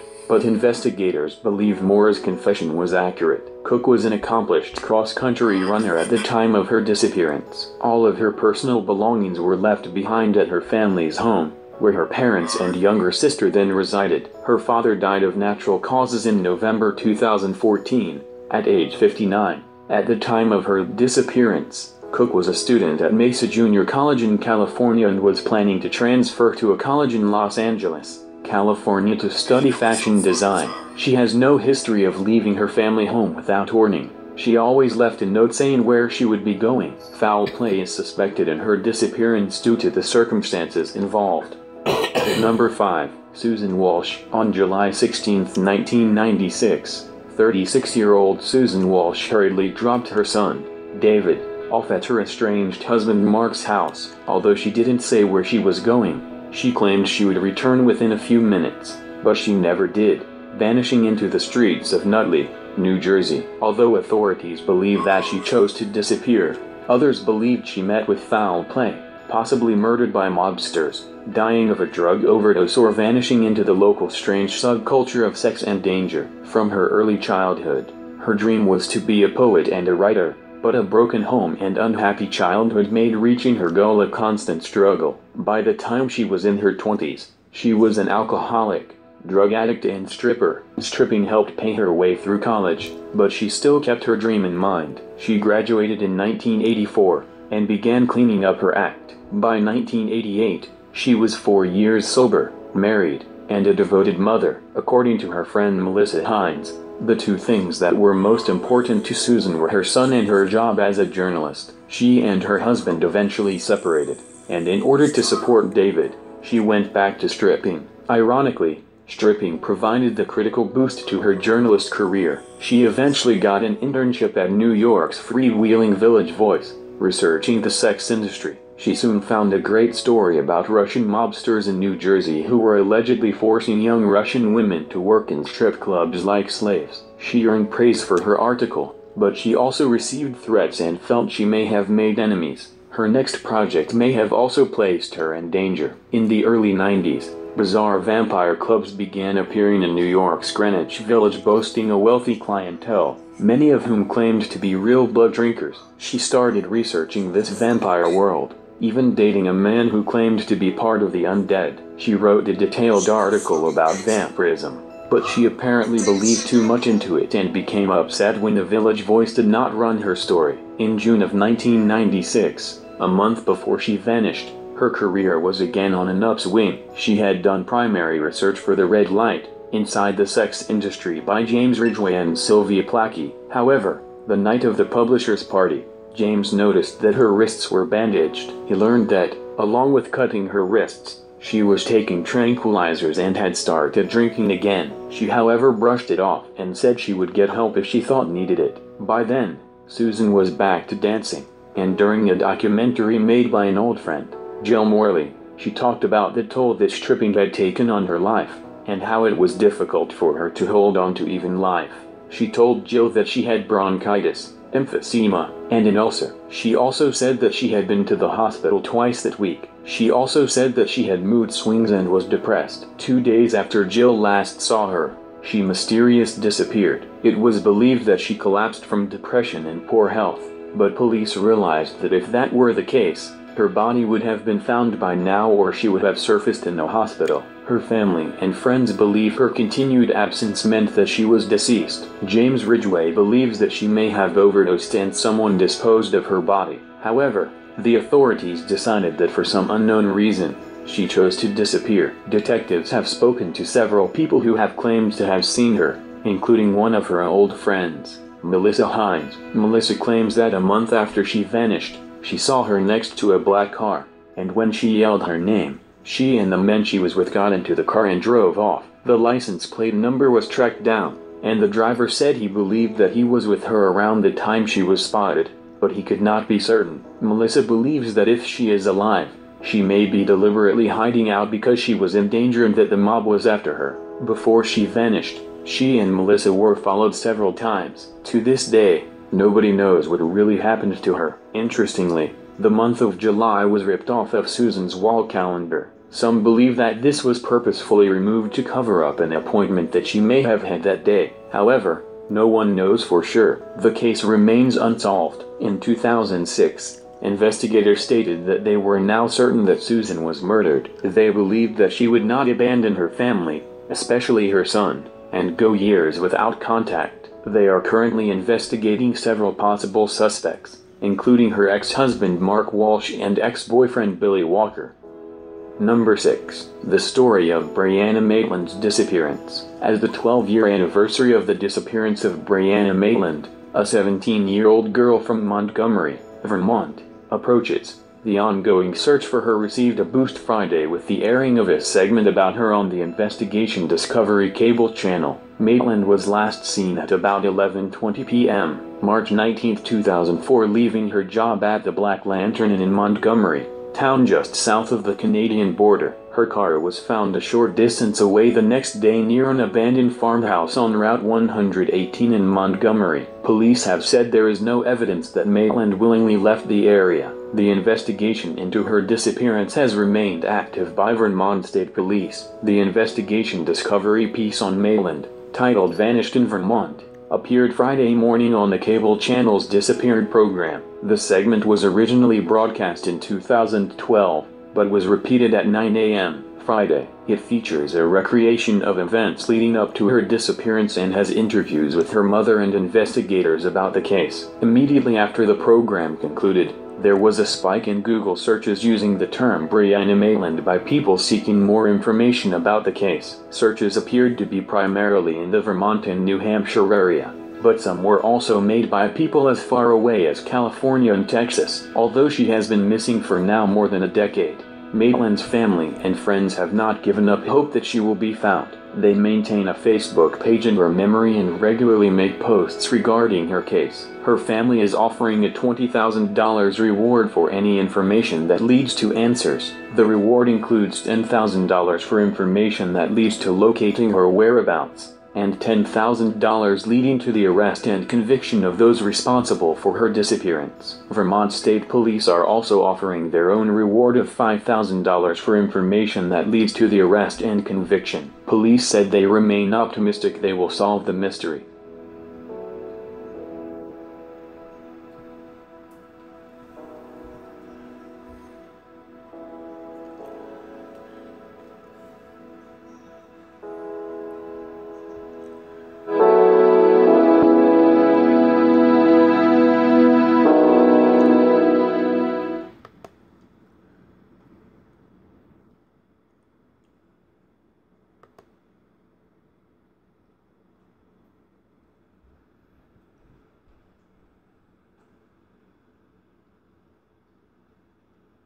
Ain't nobody said nothing since 8/19. For real?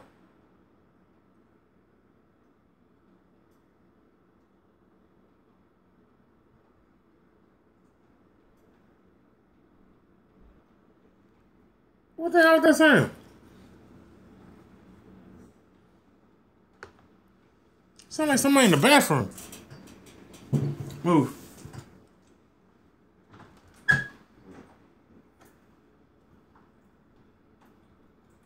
Oh man, come on, turn the water off, y'all. TV Christmas. This is my. I mean, the water is pouring down here. What are they doing up there?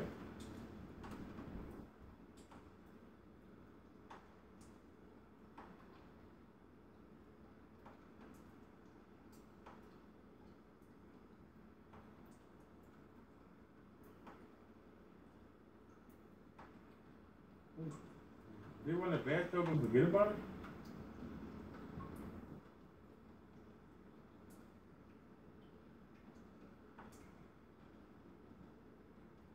Is it slowing down?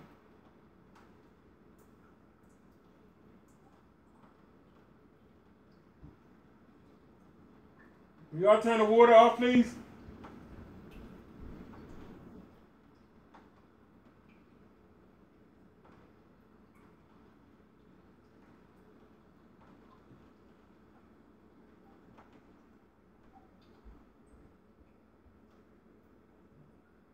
Thank you.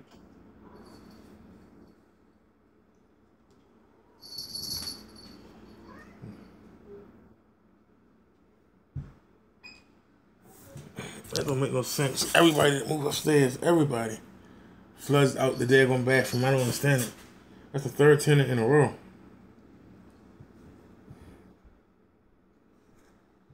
Sorry about that, y'all. I'm back. Okay.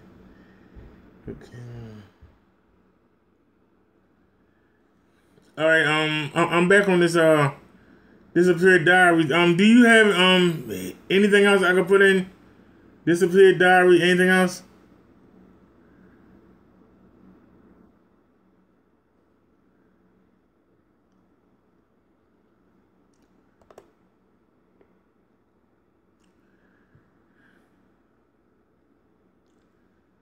All right. Let's see here.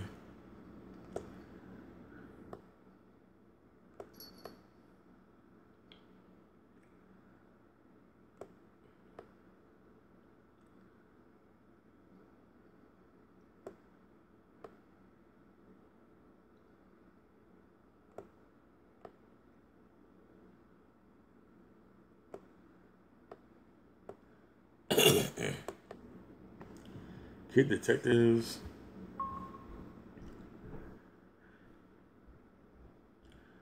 Come on now.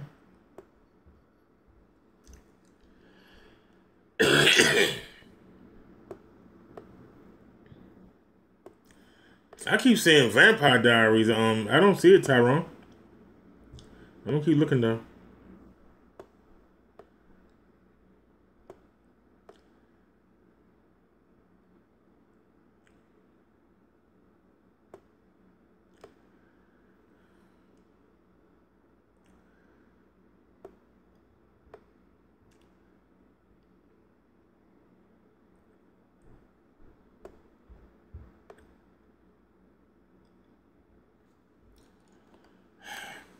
Crazy, man.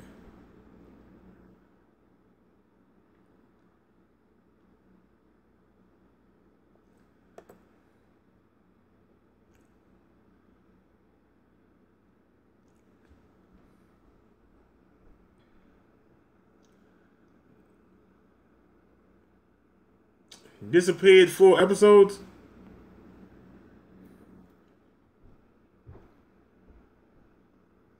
Disappeared Diaries 4 episodes, or just disappeared 4 episodes?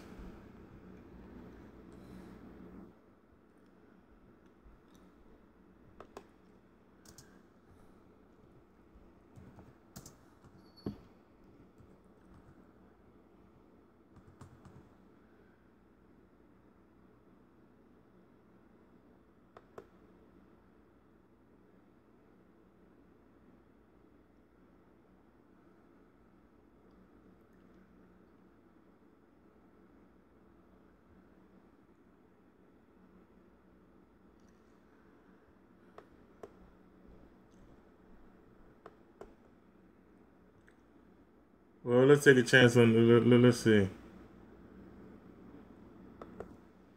It's like 200 videos.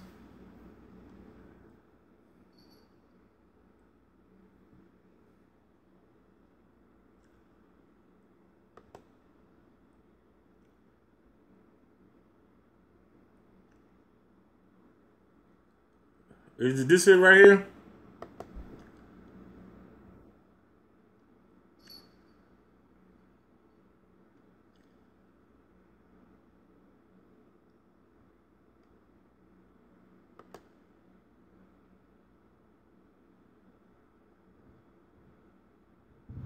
$10 millionaires who disappeared. Thousands. Freeze. Ooh, forgot about that part.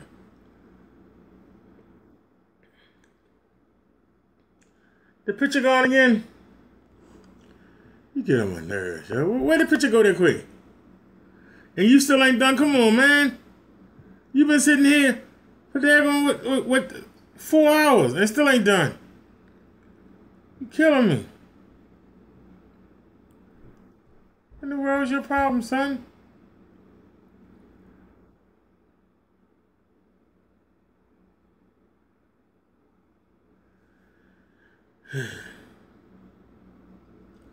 That's crazy. And they're saying it's on part 1. That's impossible. I ain't gonna say nothing. I know bullshit when I say it. I know bullshit when I see it. Okay, well, where was the camera at?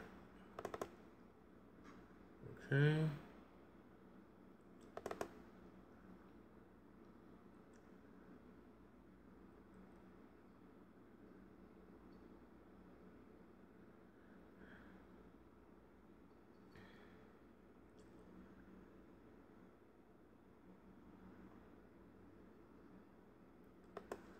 There we go.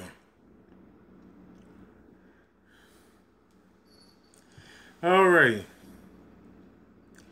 Copyright disclaimer under Section 107 of the Copyright Act 1976 on YouTube. Copyright disclaimer under Section 107 of the Copyright Act 1976. Allowance is made for fair use for purposes such as criticism, comment, news reporting, teaching, scholarship, and research. Fair use is a permitted by copyright statute that might otherwise be infringing. Non-profit, educational, or personal use tips the balance in favor of fair use. This is Fair Use, Copyright Act 1976 on YouTube.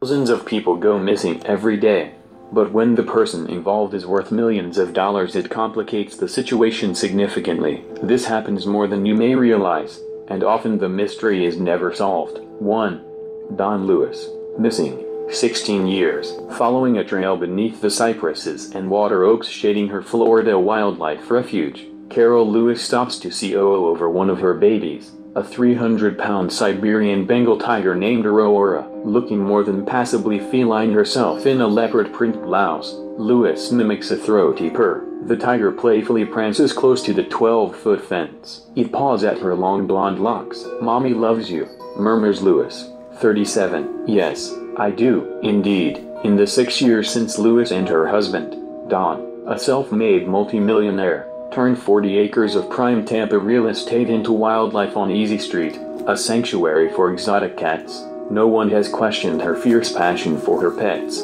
When it comes to her feelings toward her spouse, however, that's another story. On a humid August morning last year, Don Lewis, then 60, disappeared without a trace, and some people, including his grown children from a previous marriage and his longtime secretary, suspect his wife of foul play. His daughters even speculate she may have fed him to the tigers. "It's a perfect scenario to dispose of someone," says the oldest of his 4 children, Donna Pettis, 42. "We were upset that the cops didn't test the DNA on the meat grinder."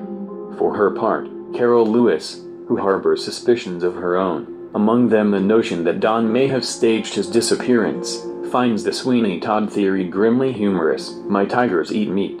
They don't eat people," she says. "There would be bones and remains of my husband out there. I'm amazed that people would even think such a thing." If Don Lewis's disappearance sounds as though it might have been scripted by Elmore Leonard, so could much of the 6 decades of wheeling and dealing that preceded it. He had the Midas touch, says Donna Pettis, a Tampa area manicurist. He could walk through cow droppings and come out smelling like a rose. The Dade City, Florida native could mentally compute interest rates in less time than it took most people to use a calculator. He had already amassed a small fortune through trucking, used cars and real estate, as well as acquired a wife, Gladys, 3 daughters, and an adopted son. By 1981, when he spotted Carol walking barefoot down a Tampa street after a fight with her husband, the very next day, Carol, whose daughter Jamie was 6 months old at the time, became the latest in a long line of Lewis girlfriends. I'm probably the only woman he never fooled around with, observes Ann McQueen, 44, his secretary of 18 years and a partial beneficiary in his $1.25 million life insurance policy. I used to say it was the only time in my life that I was glad I was short and fat, despite his wealth, which grew substantially after Carol began helping him buy and sell real estate in 1984. Much of it tax-delinquent properties he acquired at auction. Lewis had a split personality concerning money. The trained, though not licensed, pilot always carried enough cash to purchase an airplane, but he shopped for his clothes at garage sales. I used to tell him, says McQueen, that he put the chirp in cheap, cheap, and cheap.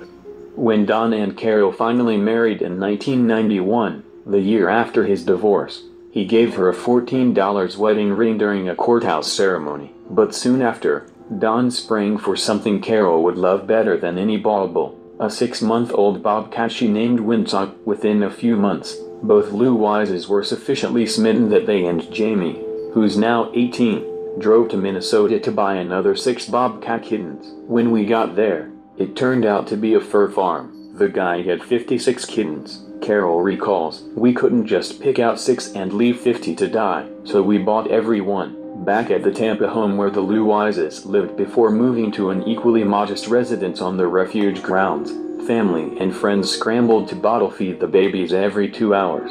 As the couple began educating themselves on how to care for the animals, Carol says they also started to learn about the horrors the exotic creatures faced. Soon Don was going to auctions across the U.S. and bringing home every abused, dying, maimed cat he could find, says Carol. Eventually their collection expanded to include 200 cats of 17 species, housed in a non-profit sanctuary staffed by 5 full-time employees and more than 100 volunteers. To help offset the costs, they turned 4 cabins into a unique B&B. For $75 a night, guests get their choice of tamed bobcats, cougars or servals as bedmates. You'd pay that much at Holiday Inn, says Carol, with no entertainment. These days the solidly booked cabins are attracting their share of crime buffs, tantalized by the mystery of just what happened to Don Lewis on August 18, 1997. There is currently a wealth of suspects and scenarios, but precious little evidence. Although Don's 1989 Dodge van was found at an airport 40 miles from the refuge 2 days after his wife reported him missing, none of his credit cards was subsequently used. Neither the private eye Carol hired, nor an extensive police investigation, including searches of property Don Lewis owned in Costa Rica, where he told some family and friends he was planning to move, uncovered anything more sinister than indications that he may have been involved in extramarital affairs and questionable business practices. Police did learn that 2 months before he vanished, Don Lewis had filed court documents seeking a domestic violence injunction against Carol, accusing her of threatening to shoot him. But after a judge failed to find grounds for an injunction, Don apparently didn't fear for his life very much since he continued to live with her. Carol Lewis maintains she never threatened her husband and had no knowledge of a planned injunction. The worst thing I ever did, she says, was threaten to report him to the IRS, admits John Marcicano, one of the lead detectives on the case. We don't have a good idea of what really happened to him. Don's disappearance has left Carol Lewis ensnarled in a nasty legal catfight with his children over control of his business affairs and holdings estimated at more than $5 million, accusing Carol of forging their father's one power of attorney. His daughters want to prevent her from draining the coffers to care for the animals. Carol maintains that the children are entitled only to about $1 million in properties that belonged to their father before he married her. Under a temporary court order, Carol can use just $152,000 from the real estate operations to run the refuge, when the current annual budget is expected to exceed $225,000. Last year, the sanctuary spent $22,000 on veterinary bills alone. As a result, Carol is trying to negotiate settlements that would give her stepdaughters a total of about $1 million in properties and allow her to manage the bulk of the estate until Don can be declared legally dead in 2004. The cats are her life, says Carol's mother, Barbara Stairs, 57, who has been helping run the real estate business. She doesn't care what she lives in as long as the cats are taken care of. A truce with Don's daughters would ease the financial crunch, but the cloud of suspicion hovering over Carol Lewis and her beloved cats may remain. Can you imagine having people think you killed your husband or wife and not being able to prove otherwise? She asks, without a body, there is nothing I can do to clear my name. 2. Gume Aguirre, missing, 1 year. A number of unusual signs point to the possibility that missing millionaire Gume Aguirre could be hiding out in the Netherlands, according to his wife's attorney. Aguirre, 35, was last seen June 19th in Fort Lauderdale, Florida. Early the next morning, his 31-foot fishing boat, the DT Zion, washed up on a Fort Lauderdale beach with the engine running and lights on, but no sign of its Brazilian-born owner. Since then, Aguirre's mother, Ellen Aguirre, and wife Jamie Aguirre have been embroiled in a nasty legal fight for control of his assets, valued at over $100 million. Speculation that Aguirre could still be alive has surrounded this mysterious case ever since his disappearance. The troubled millionaire had a history of legal problems and psychiatric issues. Attorneys have been eager to interview Aguirre's associates, friends and family members. Ellen Aguirre has been deposed and maintains she does not know anything about her son's disappearance, according to attorney William Shearer. But an attempt to interview Aguirre's sister Angelica Aguirre Drew took a baffling turn. In response to a subpoena to appear in court for a deposition, Aguirre's sister sent the court an affidavit from the Netherlands. She sent the Florida court an affidavit signed in the Netherlands that she intends to move her residence or has moved her residence to the Netherlands, Shearer told RBCnews.com. Shearer represents Aguirre's wife, Jamie Aguirre. His sister Angelica Aguirre Drew is married to Corey Drew, whom Shearer calls one of Gume's insiders all along. Angelica and Corey have indicated that they want to move or have moved to the Netherlands. They're trying to avoid us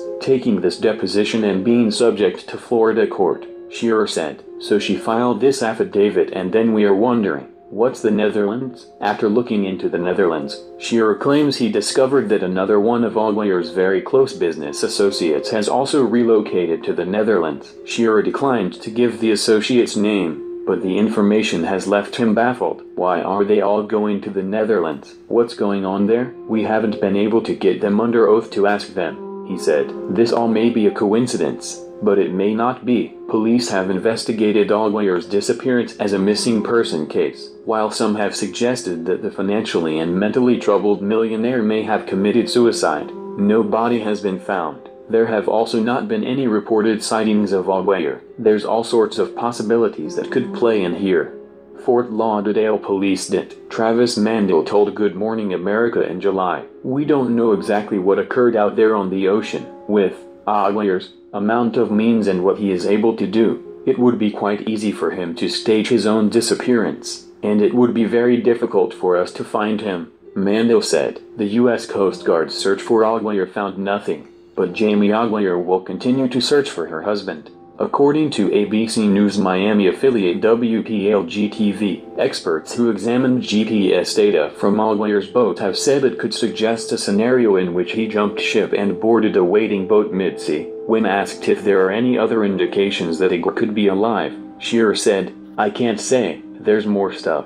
Look, we're trying very hard to represent this lady and those children," he said. "We're trying to learn everything we can learn. We're being stonewalled by the family, and we're trying to do the best we can within the facts that we have at hand." Could missing millionaire Gume Aguirre be alive? The attorney for Aguirre's mother did not immediately respond to request for comment. Corey and Angelica Drew could not be reached for comment. With the holiday season upon Jamie Aguirre and her 4 children, Shearer said that the Netherlands connection gives her hope. "It gives my client hope that her husband is still alive, which if he is still alive, that's wonderful, but if he's not, That's a terrible thing to drag her through, Shearer said. It's just a tough situation for the young lady. She's holding up great, but it's not easy. Things like this are tough on her and her kids. Jamie Aguirre has put her large home up for sale along with the family's boat. Jamie wants to sell. She wants to get away from the memories of it, Shearer said. At the same time,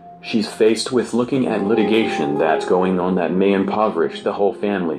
Gamal Aguirre's federal case against his uncle Thomas Kaplan is set to begin in March. The two are in a nasty legal battle over the division of assets after the $2.5 billion sale of their Texas-based energy company. A conservator has been appointed to stand in for Aguirre. In the meantime, Shearer is left puzzled by what it means that one of Aguirre's two sisters is relocating to the Netherlands and avoiding her legal responsibilities. The two sisters would be claimants if Goma is deceased. If he died on that night, the sisters are beneficiaries under the estate, he said. You're wondering, why are they trying to run up all these expenses for the estate?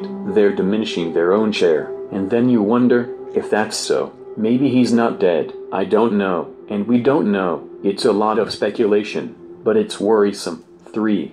Camilla Cam Lyman, missing, 10 years. Camilla Lyman was born in 1932 to Arthur Lyman, a prominent wealthy Bostonian who spent 30 years in public service. Camilla had two sisters, Mary and Edith, and a brother named Arthur Jr., but she appeared to be Arthur's favorite as they had a mutual interest in dog breeding. Camilla quickly showed herself to be an excellent trainer and became well known in dog breeding circles. She lived a typical upper-class lifestyle and was cute and perky according to her sister Mary Margaret Goodale. However, she had no interest in marrying or having a family, choosing rather to spend her time raising Clumber and Field Spaniels, her favorite dog breeds. In 1968, Arthur Lyman died from lung cancer, which reportedly devastated Camilla. She became more withdrawn from her family, eventually cutting them off almost entirely. She grew more eccentric and began to make an unexpected change in her personal life. Beginning in the 1970s, Camilla started wearing men's clothing and legally changed her name to Cam. Standing at exactly 6 feet,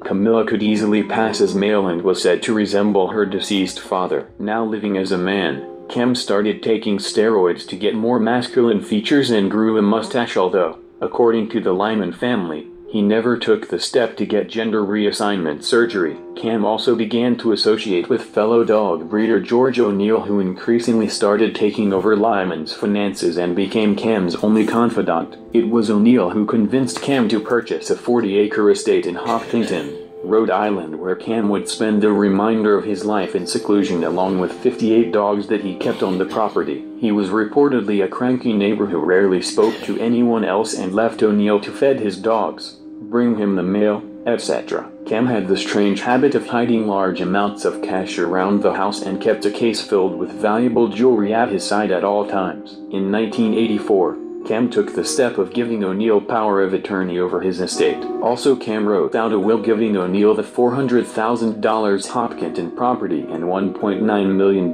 but had to care for the dogs on the property, establish an exhibit for one of his dogs at the Dog Museum in St. Louis, and scatter his ashes over Madison Square Garden during Westminster Kennel Club annual dog show, though Cam kept the rest of the world at arm's length. In 1987, 3 years after making George O'Neill his heir, he fell off the map completely. The last communication anyone had with Cam Lyman was on July 17, 1987, when he was speaking to George O'Neill. According to O'Neill, they were speaking over the phone when the line abruptly went dead. The next day, he went over to the Hopkinton property where he said he found the phone ripped from the wall. Despite this, he went 13 months before going to the police when Cam's brother Arthur filed a missing persons report. O'Neill justified his silence by saying that Cam had been talking about going to Europe to have a sex change operation. The cash case of jewels that Cam kept with himself at all times, and a few changes of clothes were missing from the property, which seemed to suggest that O'Neill was telling the truth about Cam leaving for Europe. But his bank accounts and credit cards had not been touched since his disappearance. The police took O'Neill at his word and there was no further investigation. However, Cam's siblings were worried that something far more sinister had occurred, since they believed that Cam would have never abandoned his beloved dogs, especially his favorite champion dog Raycroft Sheriff, for so long. Even George O'Neill's own attorney Rosemary Healy believed that Cam might have died. The Lyman siblings hired a private detective, Charles John Allen, in 1988. After an extensive search throughout transvestite and transgender communities in Europe, Allen stated that there was no trace of Cam Lyman there or anywhere else. He also contacted George O'Neill and requested permission to search Cam's property, a request O'Neill refused. Later, when looking over Lyman's finances, Allen noticed large amounts of money that had gone missing with no explainable cause. He submitted his findings to the police. In 1995, after a 4-year period required by Rhode Island law, the family went to probate court to have Cam declared legally dead. They also fought to keep Cam's estate from George O'Neill. In the end, O'Neill settled for the Hopkinton property while the family received Cam's estate. O'Neill quickly sold the property soon afterwards. On September 24, 1997, a decade after Cam's disappearance, John Scunshaw became the new Hopkinton police chief and reopened the case. He received permission from the new owner of Cam's property, where a badly deteriorated body was discovered in a septic tank. Because of its condition, it took over a year for the body to be conclusively identified as that of Cam Lyman, and his death was declared a homicide that most likely occurred at the time of his disappearance. Although George O'Neill was the main suspect, he was never charged with murder. In 2003, he was, however, charged with embezzling $15,000 from Cam Lyman. He was sentenced to a year in prison and ordered to pay a $450 fine. He has made only one statement about Cam Lyman, saying, "She's dead. I don't know anything about it. The murder remains unsolved." 4. Kevin McGeever, missing 8 months. The disheveled and emaciated figure standing in the middle of the road did not look like a millionaire. Barefoot, with long hair and an unkempt beard, the man looked more like a vagrant than the missing property tycoon he was. When Catherine Thaley stopped her car after spotting him in the middle of the road, she had initially thought the outline of the scrawny figure ahead of her was a traffic cone. "He had red trousers that made me think it was a cone in the middle of the road," she said. But this roadside debris turned out to be Kevin McGeever, an Irish property developer who went missing more than 8 months ago and had not been heard from since June last year, when he was reported missing in County Galway by his partner, Siobhan O'Callaghan. When Valley and her partner Peter Rehel picked him up on the Leitrim Cavan border, he had a one-word insult, reported to be thief, carved into his forehead. He told them that 3 men had thrown him out of a van. They took the 68-year-old to the local Garda Síochána,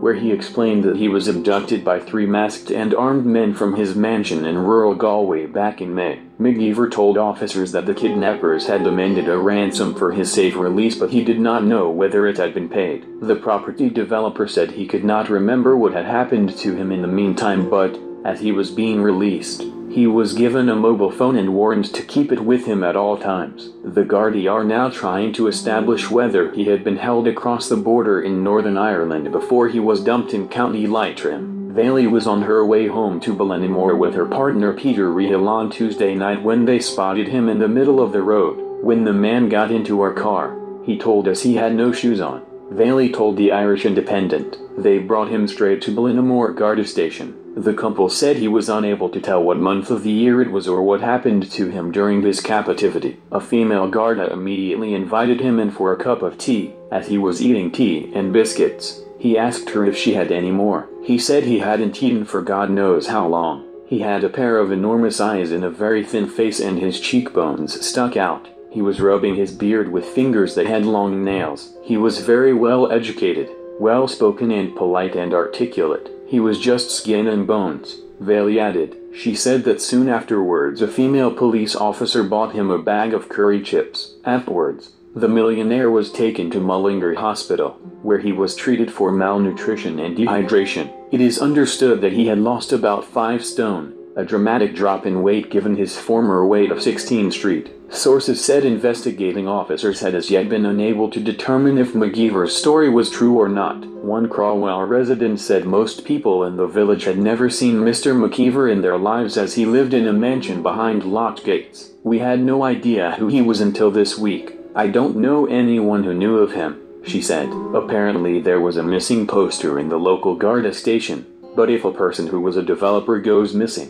people presume they are all living the high life. It's just the most bizarre thing ever. The mystery thickens. McGeever originally married in Australia decades ago. During the Celtic Tiger boom, McGeever ran an international property business selling luxury homes in Dubai to rich Irish and British clients. He is currently listed in legal proceedings before the High Court in a case being taken against KMM Properties, which began in 2009. Before his ordeal, McGeever lived in a Swiss property that was christened Nirvana, and during the boom years of the Irish economy was estimated to be worth well over 3 meters. The 2 security gates decorated with stained glass features guard the entrance. The property is surrounded by immaculately groomed lawns, a cobble-lock driveway, a separate guest house and a glass house. As part of his business selling luxury properties in the Gulf, McGeever set up an office on Mullinger's Ash Road, where he had staff working for him. He also conducted property deals at the Mullinger Park Hotel,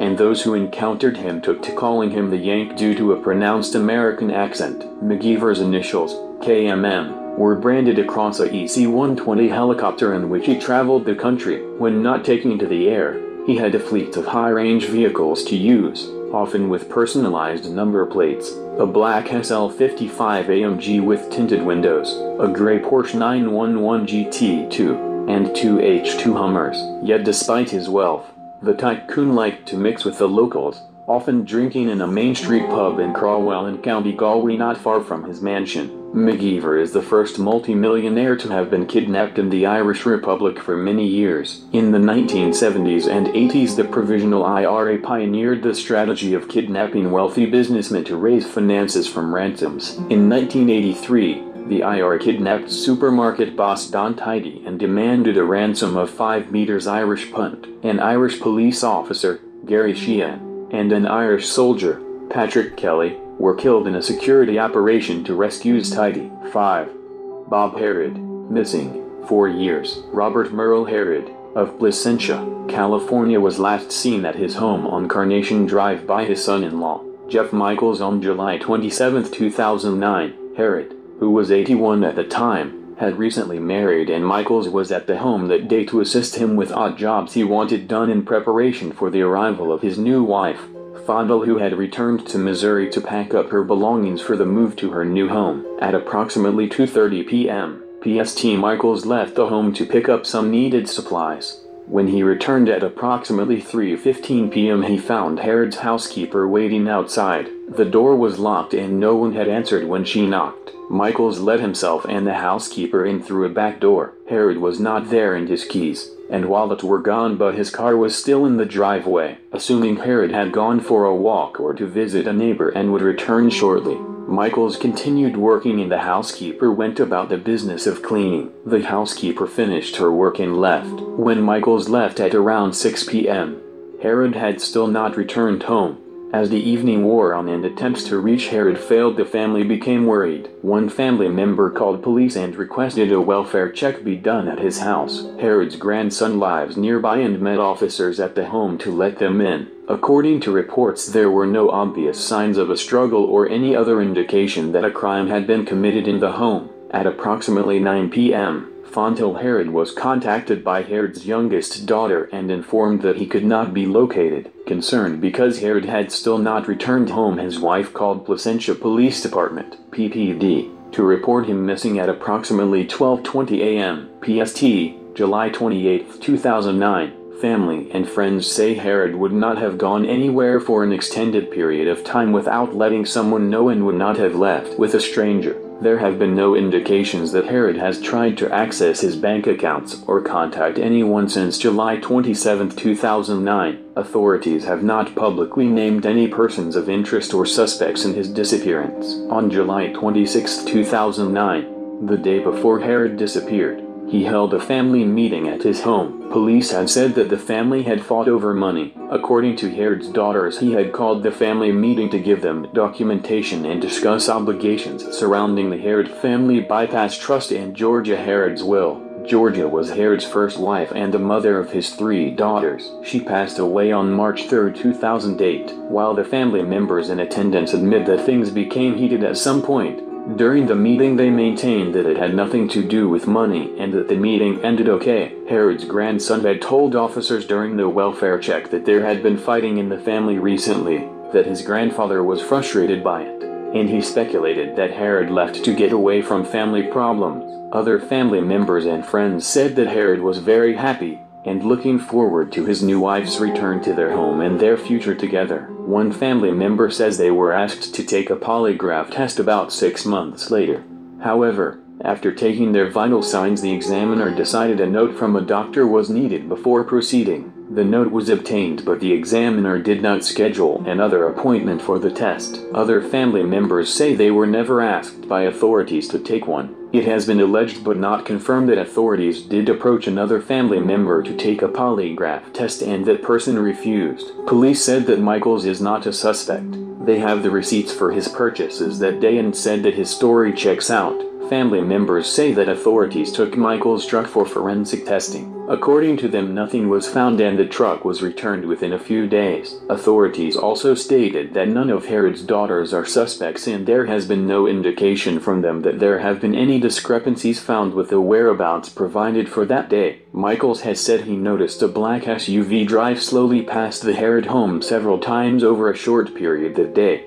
Herod has a female friend who owns the barber shop where he got his hair cut that drove a black Chevy Tahoe at the time. Family say Herod had been loaning the barber money to help with bills and that she had been trying to reach Herod for several weeks. It was speculated that Herod may have gone with his friend and that she may try to get more money from him. A public notice indicates the woman's home was scheduled for foreclosure sale on August 4, 2009. According to family members, most of the checks written to the barber were marked loans, suggesting that Herod did not intend the money to be a gift. They say the majority of the money has never been repaid. After Herod went missing, someone claiming to be a neighbor posted a comment on a media website alleging they had witnessed the barber at Herod's home yelling and screaming at him. However, it's unclear when that was supposed to have happened. Family members were concerned about